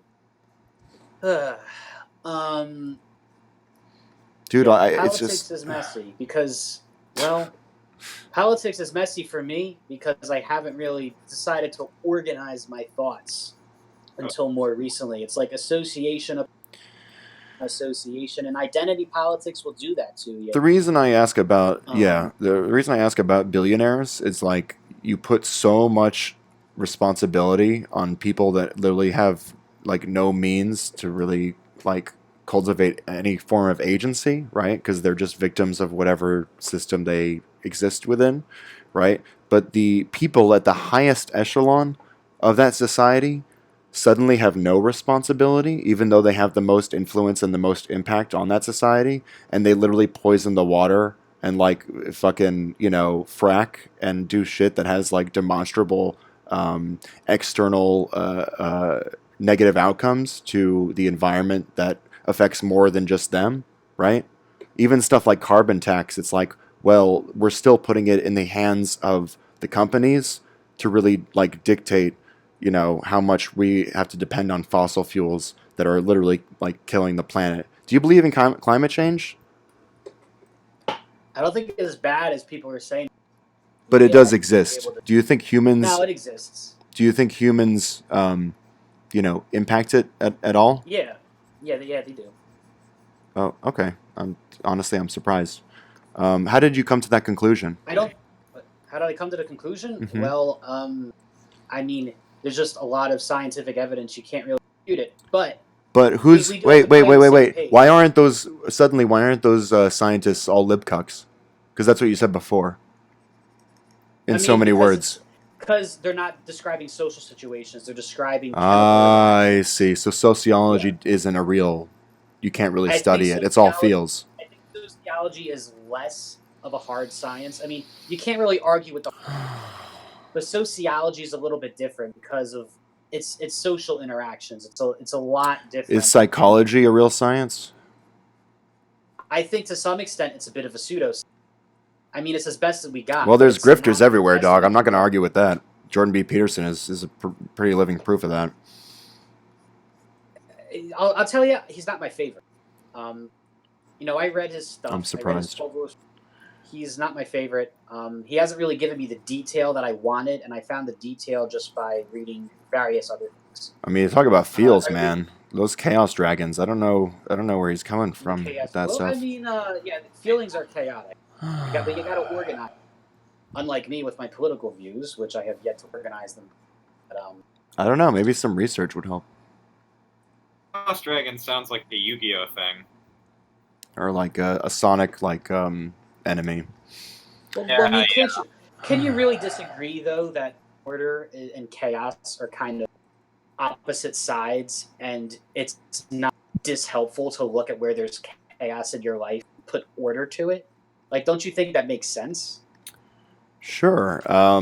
But again, my contention would become at the amount of agency that we are allowed to affect our lives in any meaningful way, right? Because since we live in a capitalist society, our agency comes from like our economic, it comes from like an economic source rather than something more. I don't know. I was gonna say more abstract, but like more. I don't know. It's like I have never lived in another type of society, right, where money wasn't the end all be all. It was the like primary motivator for people's lives, right? It's how everything works. But you understand that we lived in humans like lived in societies that predate like currency, right? It's a social construct. It's something that we invented to presumably. I don't know. I'm not I'm not really a historian, anthropologist, or whatever, but I assume Right. I assume to like have some sort of like social benefit, right? Because we can have this abstraction currency that we imbue with value consciously. I mean, well, now subconsciously because it's been integrated into society. But I mean, like what per its conception, we endowed it with we endowed currency with value, so we might be able to, transmit value more easily. Where it's like, hey, I'm a farmer, I can really only barter with like chickens and bullshit, right? But then Yeah, I of can course. sell those because not everyone wants to buy Of course. chickens. Hey, Exactly. So I gotta go. it started off as a Like, pretty simple like. I guess I'll interrupt it. I'd rather not though. But anyway, to you this evening and stuff like that. I do have things I'd like to do before the evening ends. So this is where I'm going to cut it out at 11:45. It's 46. But anyway, Okay. good chat. I'll talk to you later. All right. Have a good night. So obviously, I didn't catch most of that, but what I did catch was interesting. I don't know. I feel like I'm not equipped really to because it's hard to make an argument, right, when the person you're talking to doesn't have a consistent basis from where they're drawing their conclusions. I mean, he was being honest. He is very disorganized, right? He's not really using like premises correctly, right? I'm sure we can go back in the video and just like really count the number of times where he just goes off into this like, I try to use hypotheticals, yes, try to use examples, but they're always focused on what I'm trying to highlight, or at least I attempt to focus. Right? That's the ideal, where he'll just sort of just say whatever he needs to say to sort of like allude to a point, kind of like point in the vague direction of an argument. Yeah. But he constantly makes arguments that he doesn't even like stand behind. So I'm like, well, what are we even doing anymore? What is the point of talking? Small businesses, I don't really know why. He just kind of brought that up, like seemingly randomly when we were talking about immigrants. It was just like, where's this coming from? Well, I think if I can try to, pull an argument out of that, it would be that like he said, we want people who are coming into the country who are creating jobs. And Right. Again, I told him so many times, it's like, I don't care how many jobs there are. If people can't live off a 40-hour work week, if they're not able to make ends meet, again, afford stuff like healthcare and rent and all these things you need to continue existing. What's the fucking point? Who cares? Who cares? right? And like, I mean, you're bringing people in, creating jobs. When? What is the timetable on that? You expect people to like your country, you know, for a reason, and then, you know, just like start a small business instantly? Are you saying like, oh, within the first year of being here, they need to create jobs? Like, it's like what? It goes. It's like, yeah, people who are already in this country, who are more economically mobile, they're more economically solvent. They deserve more respect than people who aren't, and I just can't get on board with that. Right. Because that's what he's saying. It's like we need to. They are our priority. People in the middle, and then, of course, not that he's really saying it, but he's justifying all the systems that keep those in power in those positions of power because it serves some sort of like, again, hierarchical necessity that it's kind of, you know, it's bullshit, and I'm not afraid to call him out on that. Yeah, don't be.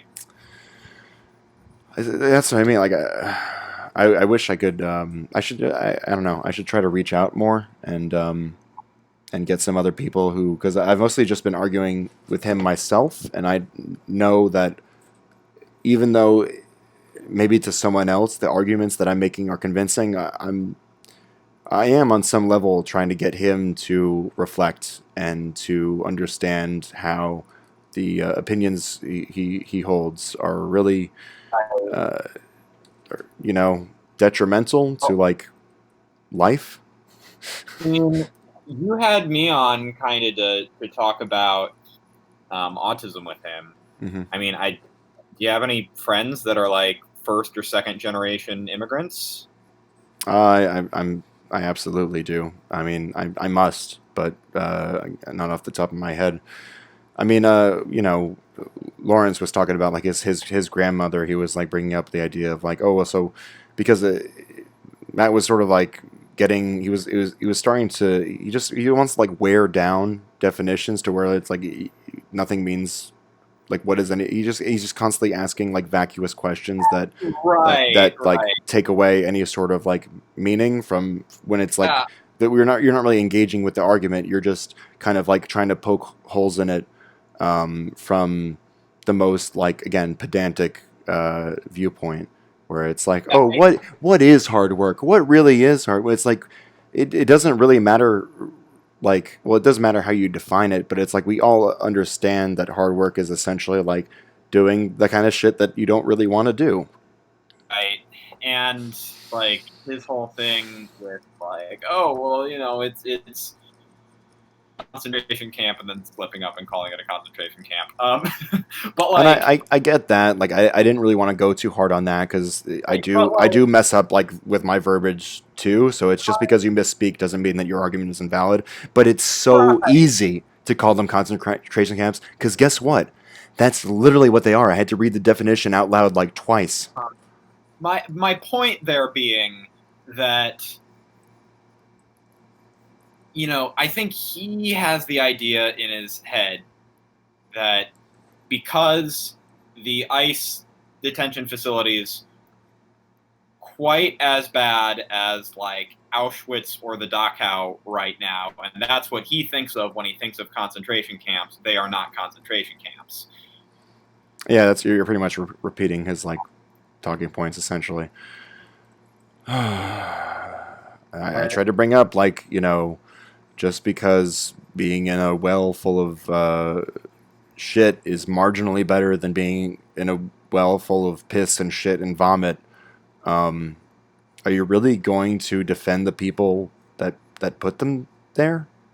You know, like when they do, it's unnecessary. Is my point. Like you know, hey, violence. I'm not sure if we're gonna completely eradicate it from our society, right? I don't think violence is in most cases it's unnecessary, but the part of like necessary violence I think does definitely exist, and I tried to highlight that by like Well, I wasn't really talking about violence, but I just mean that, you know, that when people are put in such desperate situations, it's like they don't really care about what the law is because it doesn't matter anyway. They're either going to die or they're going to die trying to like stay alive. Right. So that's the Yeah. point I was trying to highlight that. Well, it doesn't really matter. Like people, like you can pretty much chart like crime statistics if you know, account for like, um, you know, someone's like economic status. Right. It's like way fucking slanted, of course, because the people who have the least amount of means, of course, they're going to be driven to crime. Duh. And you Like, can't just say, "Oh, work harder," because it's like fucking you can get fired for so many reasons that are fucking bullshit.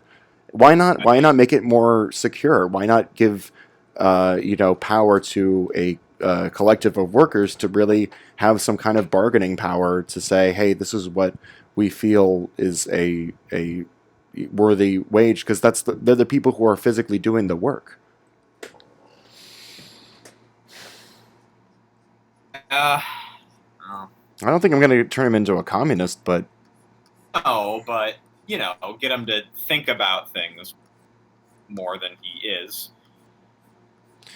because I don't know, like, it's really hard to teach empathy. That's why I think it should be like taught in a very in like in schools essentially, right? It should be just like a yeah. But I mean, how do you even like just like Well, you sit in a if circle, someone's, you like, light some dog incense, and you sing "Kumbaya," right?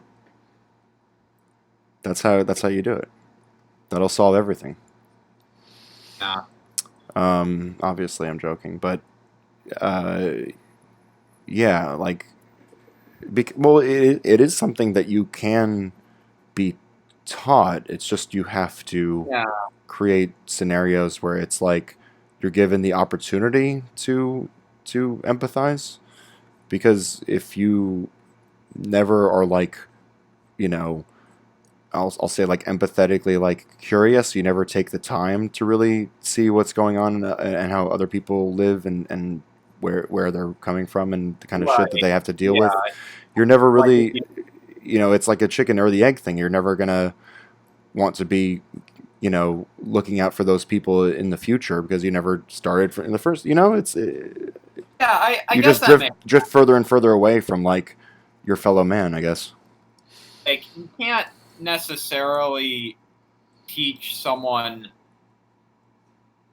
feel the emotion of empathy, but you could like lead them to like if they see someone sitting off in the corner like looking sad, you know, talk to them and ask what is making them sad, and through that they can learn empathy.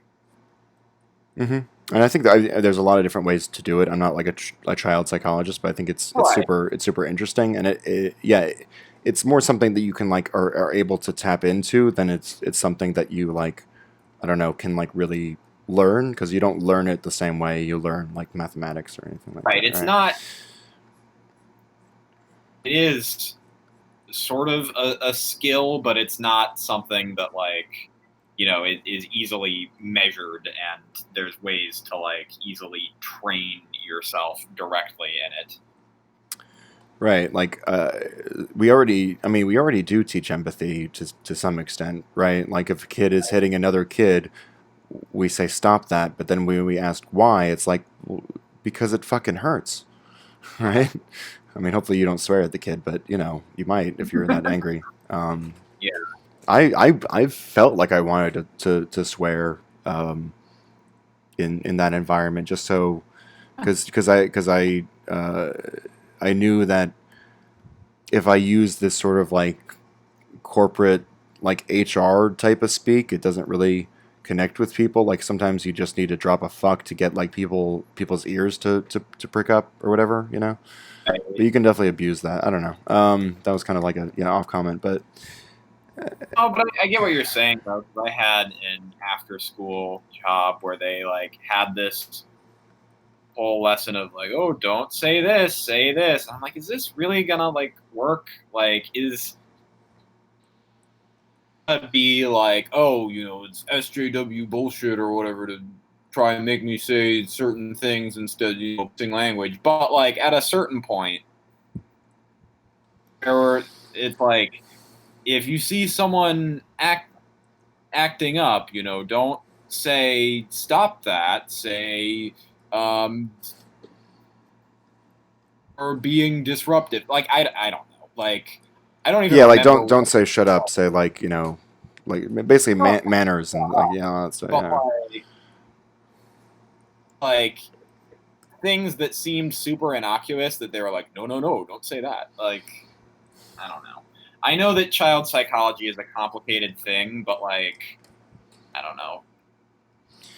I mean, yeah, again, it's not something that I really studied, but just having worked in environments and kind of just seeing what kids like respond to and how they interact and like communicate with each other. I definitely don't have all the answers by any means, but it's pretty clear to tell when there is like an issue or like there's a misunderstanding or like miscommunication like interpersonally between kids or between kids and authority. And I never really want to be the end all be all. Like I don't. I hate. I mean, this is like my phone. You know, anarcho fucking deep dive that I'm going through. But you know, authority or hierarchy for authority's sake is just. It's literally fascism, right? Like that's the definition. Like, you know, I know there's like again cultural definitions and all that stuff, but you know, like power, like the what's it called? Like I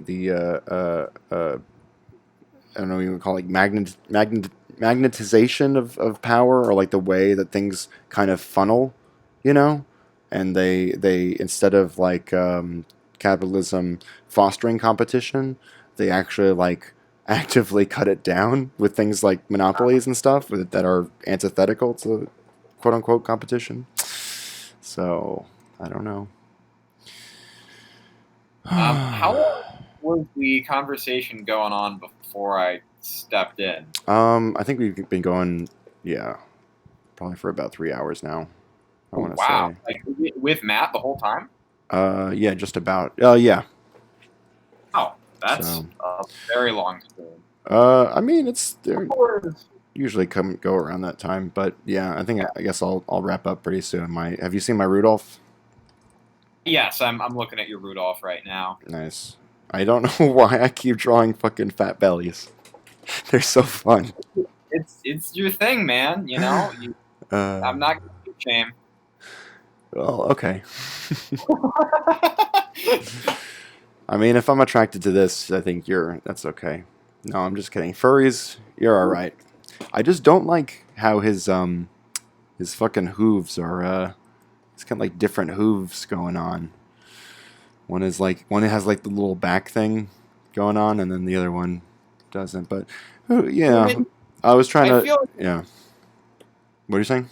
The little back thing, like with that perspective, would be difficult. I think, you know, since back thing's more in the foreground, like it kind of makes sense that it's a little more like detailed. Yeah. But we can still give just like a little bit of, I don't know.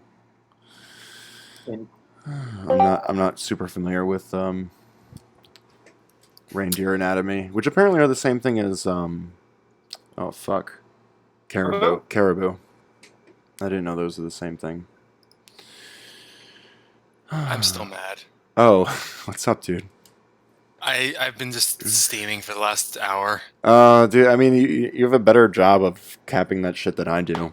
I was obviously, I mean, in the past conversations, I would definitely become indignant and like sarcastic and a little bit pithy, but I legit got like upset because he was just, I don't know, I do get triggered, but I get triggered by stuff like, you know, ignorance and Right. lack of empathy. So, you know. My biggest problem is that I don't think that Matt has lived a single unprivileged day in his fucking life. Oh shit. Well, what do you mean?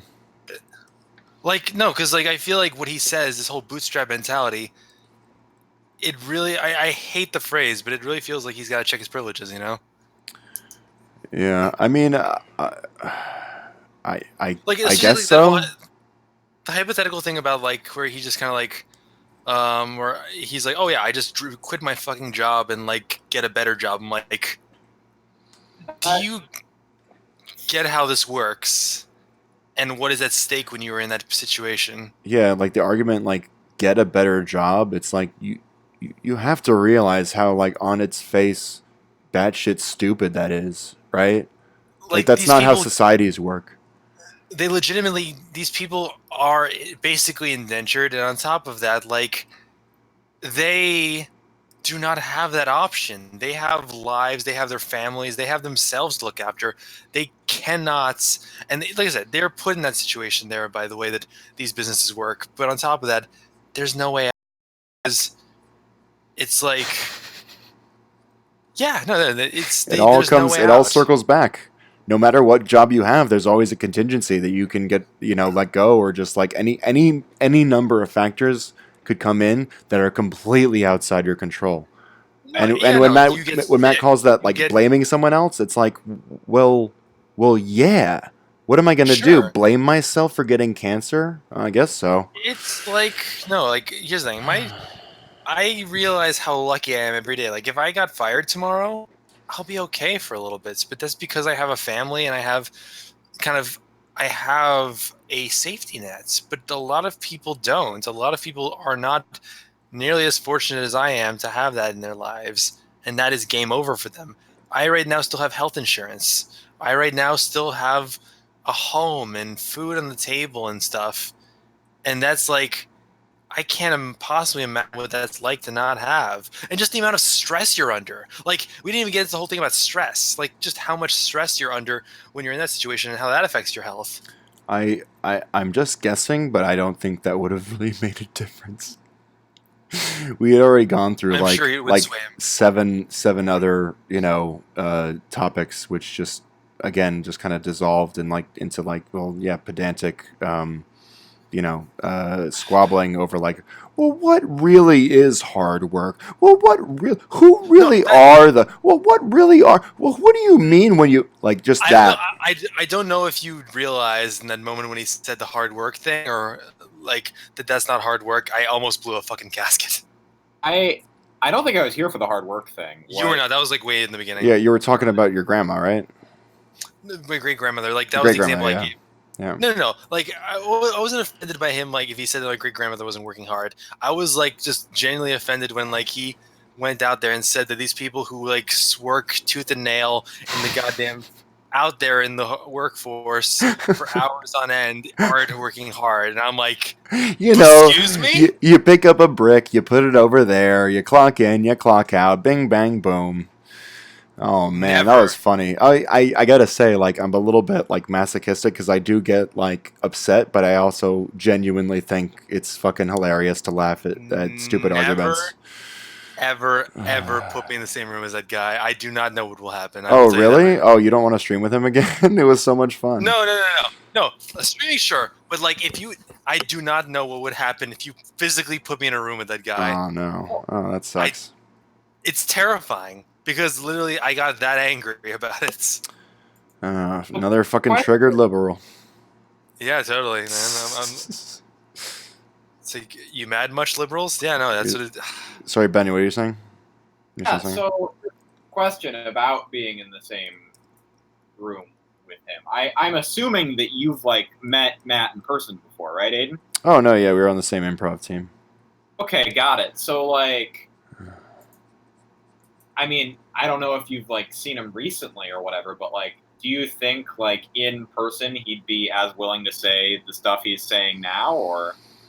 I wouldn't be inclined to believe that's not the case. Maybe he would just kind of express it differently.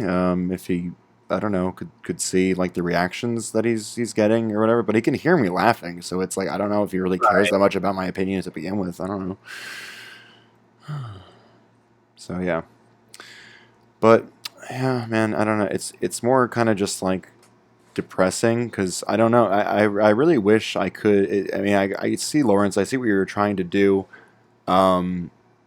and I just think that the amount that I can really connect with someone like that is really how much they're really going to, you know, agree with me on like the very fundamentals of, you know, what we think it means to like be human, or to live a satisfying or satisfactory life.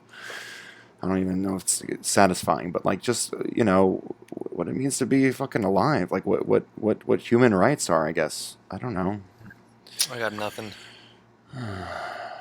Because if you don't, I truly got nothing. because if you don't believe in like, you know, like yeah, like friends of mine, like yeah, exactly, like first generation immigrants, like recipients of DACA. I'm sure I know like dozens of people who was like that's very it's intrinsically integral to like their reason for being here, right? The reason that they're allowed to exist, and the reason that I know them.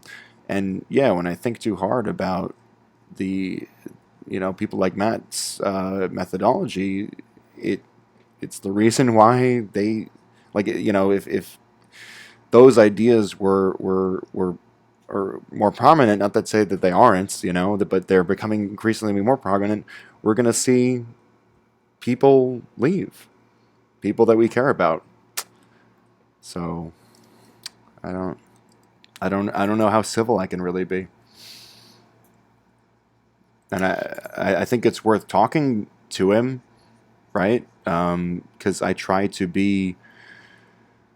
I mean, again, this sounds super moralizing, but I try to be like a fucking lighthouse to people, right? Because I think there is such a thing as like moral privilege, where if you're born into a house that's like more accepting and more like socially aware, it's like obviously that's a benefit to your life, right? It allows you to have more uh, like better relationships with other people, because again, you have that source of empathy.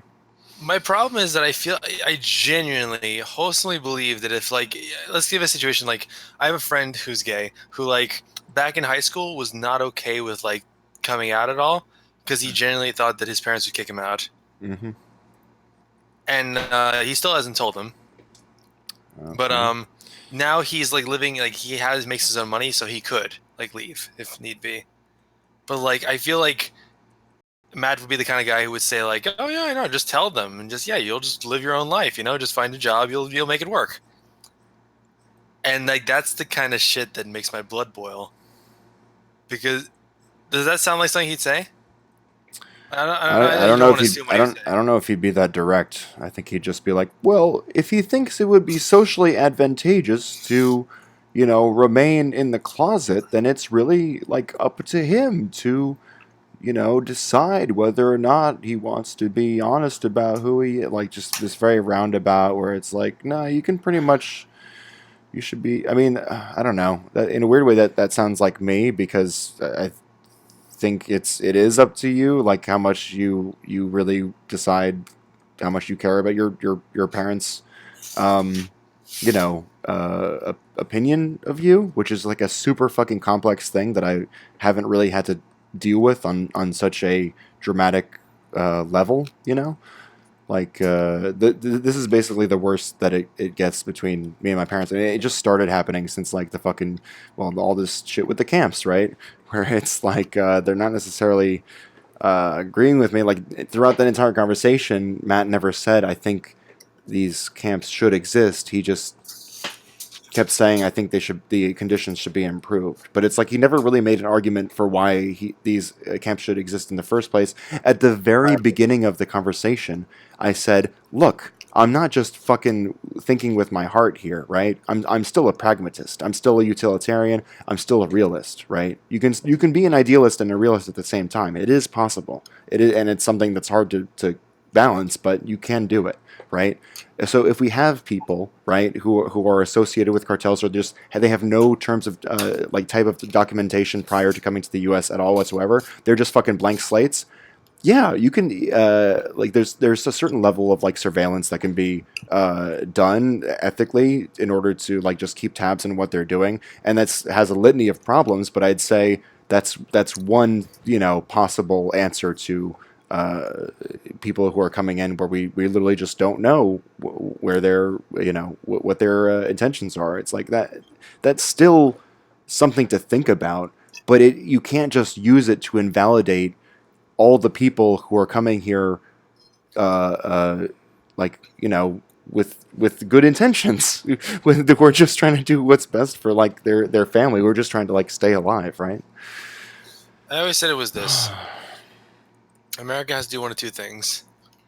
We either have to fix what we're doing with all this shit and really like turn things around, and or stop pretending like we're the moral high ground of the world, the moral compass of the world, the moral, what was the word? Trendsetter. We're not. You know what I mean? I don't know. I think in a lot of ways we are, right? Don't we have? Aren't we like one of the most prosperous and like most influential nations in the world? It's on the decline, but it's still I the don't case, even know right? anymore because like like what was it? It goes back to that. I know it's a cookie cutter thing, but that scene from what was it? The Newsroom. It's like what makes us special. Well, I mean, I don't know. That's a pretty open-ended question. What do you Oh mean yeah, by? it's like people always say America is one of the greatest countries in the world. Why? Uh, well, yeah, it kind of depends on how you define who's people. What I don't know. It's a very complicated thing. I know. Yeah, I'm making vague. No, but America. So if I can like try to break that down, it's like so when people say America is one of the greatest countries in the world, then yeah, if they're talking about like influence and like economic and political power, then sure they are like we are massive and we are highly influential. Um, so in that terms of that, yeah. But like if we're talking about morals, hell, fucking no. United States might be certain parts of it gotta be some of the worst fucking shit out there, man. Like I don't know. I'm not super in depth with like world politics, and I know there's countries out there that have regimes that like do horrible things. You got your North Koreas or whatever, but North Korea is what, like the size of New Jersey? Like what? Like it's not.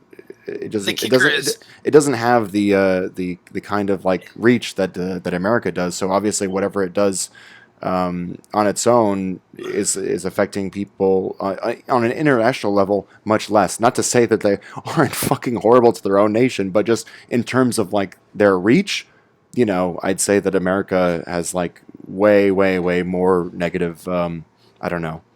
Output. Let me put it this way: the fact that you had to go to North Korea as the comparison, saying that your country is better than North Korea is like saying that your dog is better than an on fire pile of dog shits.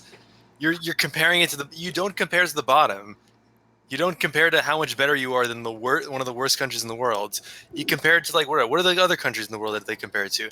Great Britain, France, Belgium, like fucking like Switzerland, like countries that like have good economies, have good life. Like good life expectancy. Well, yeah, that's good the healthcare. That's the idea of being a progressive, right? We're trying to like improve upon the people's lives. Yeah, you weren't saying that I was. I wasn't comparing us to North Korea in terms of like ideals or anything like that. No, that's what it feels like we're comparing ourselves to nowadays. Like it's like I feel like some the only people way maybe. I feel like there's people who like compare us to that because that's literally the only way we look better. Yes, we have some of the wealthiest people on the planet. Some. Yes, we have some strong companies. Some. And it's like it's looking at like how the best in our country are doing as opposed to the average person. How much are we in poverty? How much are we in debt? What percentage of us are? Which kinds of people are? Like, yeah, it's way more complicated than just like, oh, GDP, which I'm actually surprised that Matt conceded wasn't like the end all be all, because that's usually kind of like the capitalists like conservative whatever like reactionary point. It's like, oh, look at the GDP, look at the fucking look at all the tax cuts, the way that it's like affecting our economy. And it's like I don't know, like for middle class people maybe the economy is getting better, but I'm kind of like again more worried about the people who are the most vulnerable, because guess what, they're the most vulnerable. They're the most It's kinda one, like- they're the ones who are like most affected by policies that in terms of like where we decide to draw the line in terms of what is a living wage. Like these are the people who are suffering, right? People who are already in middle class, they already have less problems to worry about. So why are they the like end all be all? So I don't know. It always feels like whenever we ask a question, it always feels like he's just looking out for number one. Well, he literally put it in a post to me. It's like, yeah, it's better to everyone's got to like get their own. Like I can read it or whatever. It was really dumb. Here, let me try to find it. I think it was a post I made about fucking fascist rhetoric. Let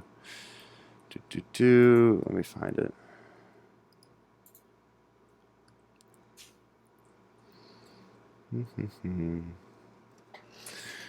Okay. Oh man, this is a long thread. Oh yeah, and he was talking. I was talking about like again the way that this country was founded, and through genocide and stuff like that. It's like, oh, the status quo got established, and we fought for it. Yeah, that's a good summation. Sorry, I'm reading his comments. Oh yeah, because life is a competition, and we might as well keep ourselves on the winning side until we can develop the technology to outsmart our monkey brains. Yeah, that's another thing. This is the thing that I think baffles me the most about him. He seems to genuinely think that he can detach himself from like the most primal, basic constructs that make him a person. You know, like he can somehow trick his brain, trick his life, trick everything, and to make it seem like he is not bound by the same fucking laws of nature that everyone else is. And he's trying to like, hack the world or and hack just everything. society. Yeah. Yeah, like as if he can life hack his way. Like this, I don't know what the fuck happened to him in his life where he genuinely has this like dogmatic bootstrap mentality of his. I think it really comes down to capitalist propaganda. You know, you don't even realize that you're being fed it until you're already a part of it. I guess I don't know. Sorry, Ben. Were you gonna say something? Oh, I was just wondering. I'm sorry, I forgot your name. It's Lawrence. Lawrence. Okay. Did you listen in at all on like my discussion with Matt about autism? I apologize. Was it today? No, it was a while ago. Yeah, it was like the last time I I- streamed.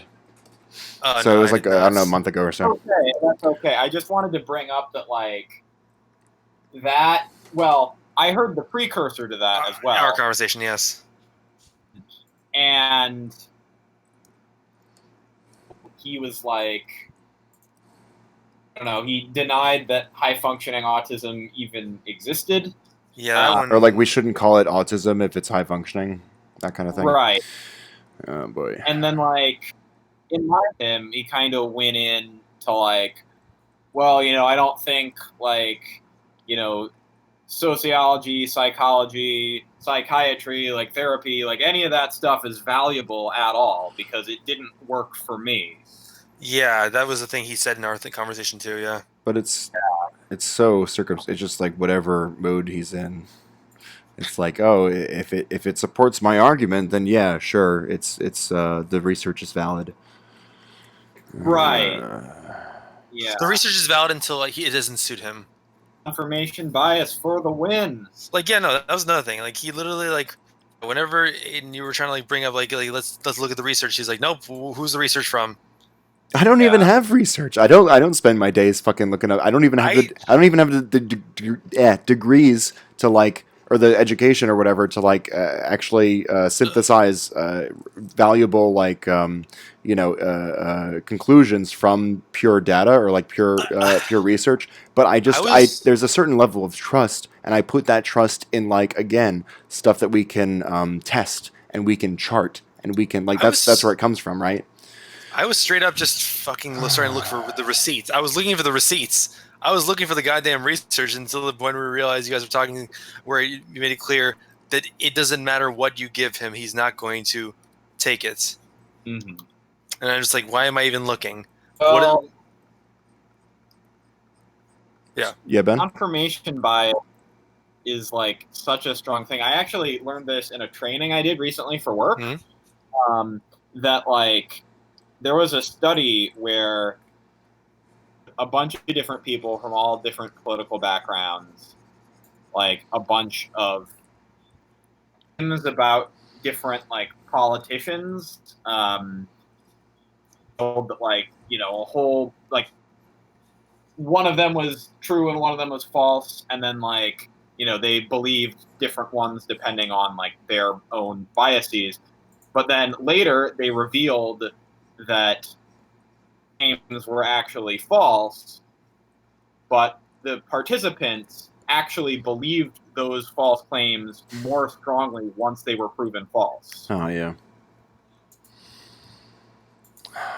Or like you take like snippets of the Bible and tell them it's the Quran, and it's like, oh, that's, or no, you take or the inverse. You take snippets of the Quran and tell them it's the Bible, and it's like, oh yeah, you believe this, right? And it's like, oh, you're actually quoting the Quran. They're like, no, I'm not. I remember once I was like having this conversation with my mom about like she always says like she's kind of like a big fan of those like wives' tale stuff where it's like she'll like say like, oh, you shouldn't do this thing, blah blah blah, and I'm like, where'd you get that research? And she's like, I just heard it. And I'm like, and I remember I basically said something along the lines of I was like, oh, did you hear about that thing about how like you can there's actually people who are like getting like what is it dementia from drinking coffee? And she's like, what? And I'm like, yeah. One was caffeine actually overstimulates brain cells and causes you to actually accelerate into dementia. And she's like, oh, that makes sense. I'm like, I made it up. Literally just made it up right now. There's nothing behind that. Yeah. But do you know what that was? And she's like, what? I'm like, it sounded like it made sense. And you believed it. Well, yeah. And maybe it's mean for me to do my mother, but just try to make a point of like something can sound like it makes sense, and then you just post it on Facebook, and someone's gonna buy it. Well, but that's like how it is. Yeah, my point is that there isn't like really like an ultimate authority on what is true. Like that's what science is. It's not. It's inherently there can be dogmatic elements to it, sure, but it's like anti-dogmatic because it doesn't really place any sort of the whole idea of like means testing and like just doing all these like trials and like actually like gathering research is so that you don't have to put faith in someone else's word, right?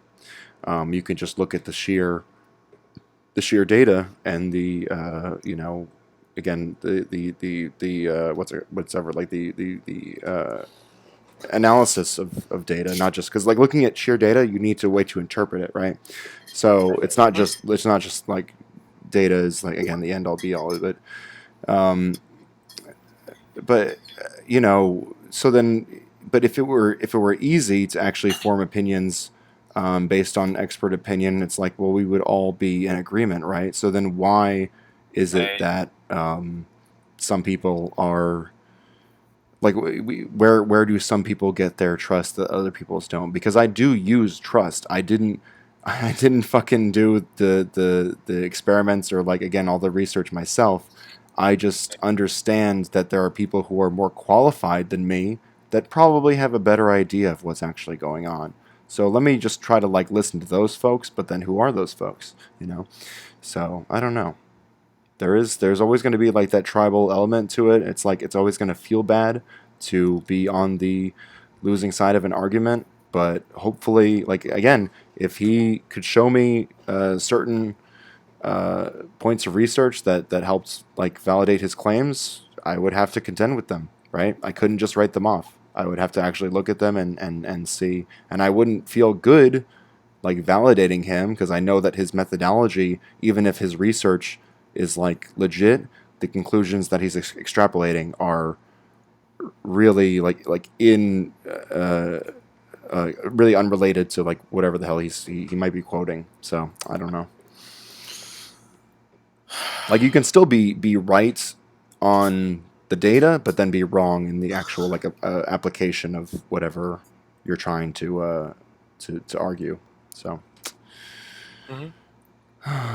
anyway, guys, all right, I think it's about that time. I'm kind of finished with my Rudolph here. Makes sense. So yeah, I think it's we can call it a night. But thanks for joining me, guys. Again, sorry if this exhausted good. you emotionally, mentally. I mean, entertaining without a doubt. Oh yeah, Yeah. I guess you could Like- call it that. I mean, I was mentally stimulated the whole time. I don't even know if it's so yeah, I was arguing with my friend Ben, who I also want to get on sometime, hopefully soon, because I need a fucking palate cleanser. I need fucking SJWs, man, just to give me some fucking faith in this goddamn, yeah. Anyway, but and we basically just argued on whether or not you should actually spend any fucking mental energy trying to explain these things to people who just won't, have decided to not understand them. And I maybe stupidly think that it's still worth the effort, even if you're just I don't think it's about convincing them in the moment. I don't think it's about convincing. It's partially about that. If I do, because that's me trying to act in good faith, right? I'm trying to persuade Right. someone. But what I think is the actual point of why I feel it's good to confront people and kind of meet them where they're at. Is it's a war of attrition. It's like there's all these different outlets, and planting those little seeds of reflection, of doubt, of Right. of critique in this, again, the systems that oppress us. Because I'm surprised that he even acknowledges that oppression is a thing. It's possible for societies to subjugate their own members. But so I don't know. Hopefully, maybe somewhere down the line he can understand where I'm coming from. But I don't really. I'm not holding my breath. All right. So I don't know. It's you do what you can, I guess so. and if you don't, just fuck it. That's what it feels like. All right, guys. Well, have a good night. Okay. You too, man. Take it easy. Have a good sleepy dreams. Bye, guys.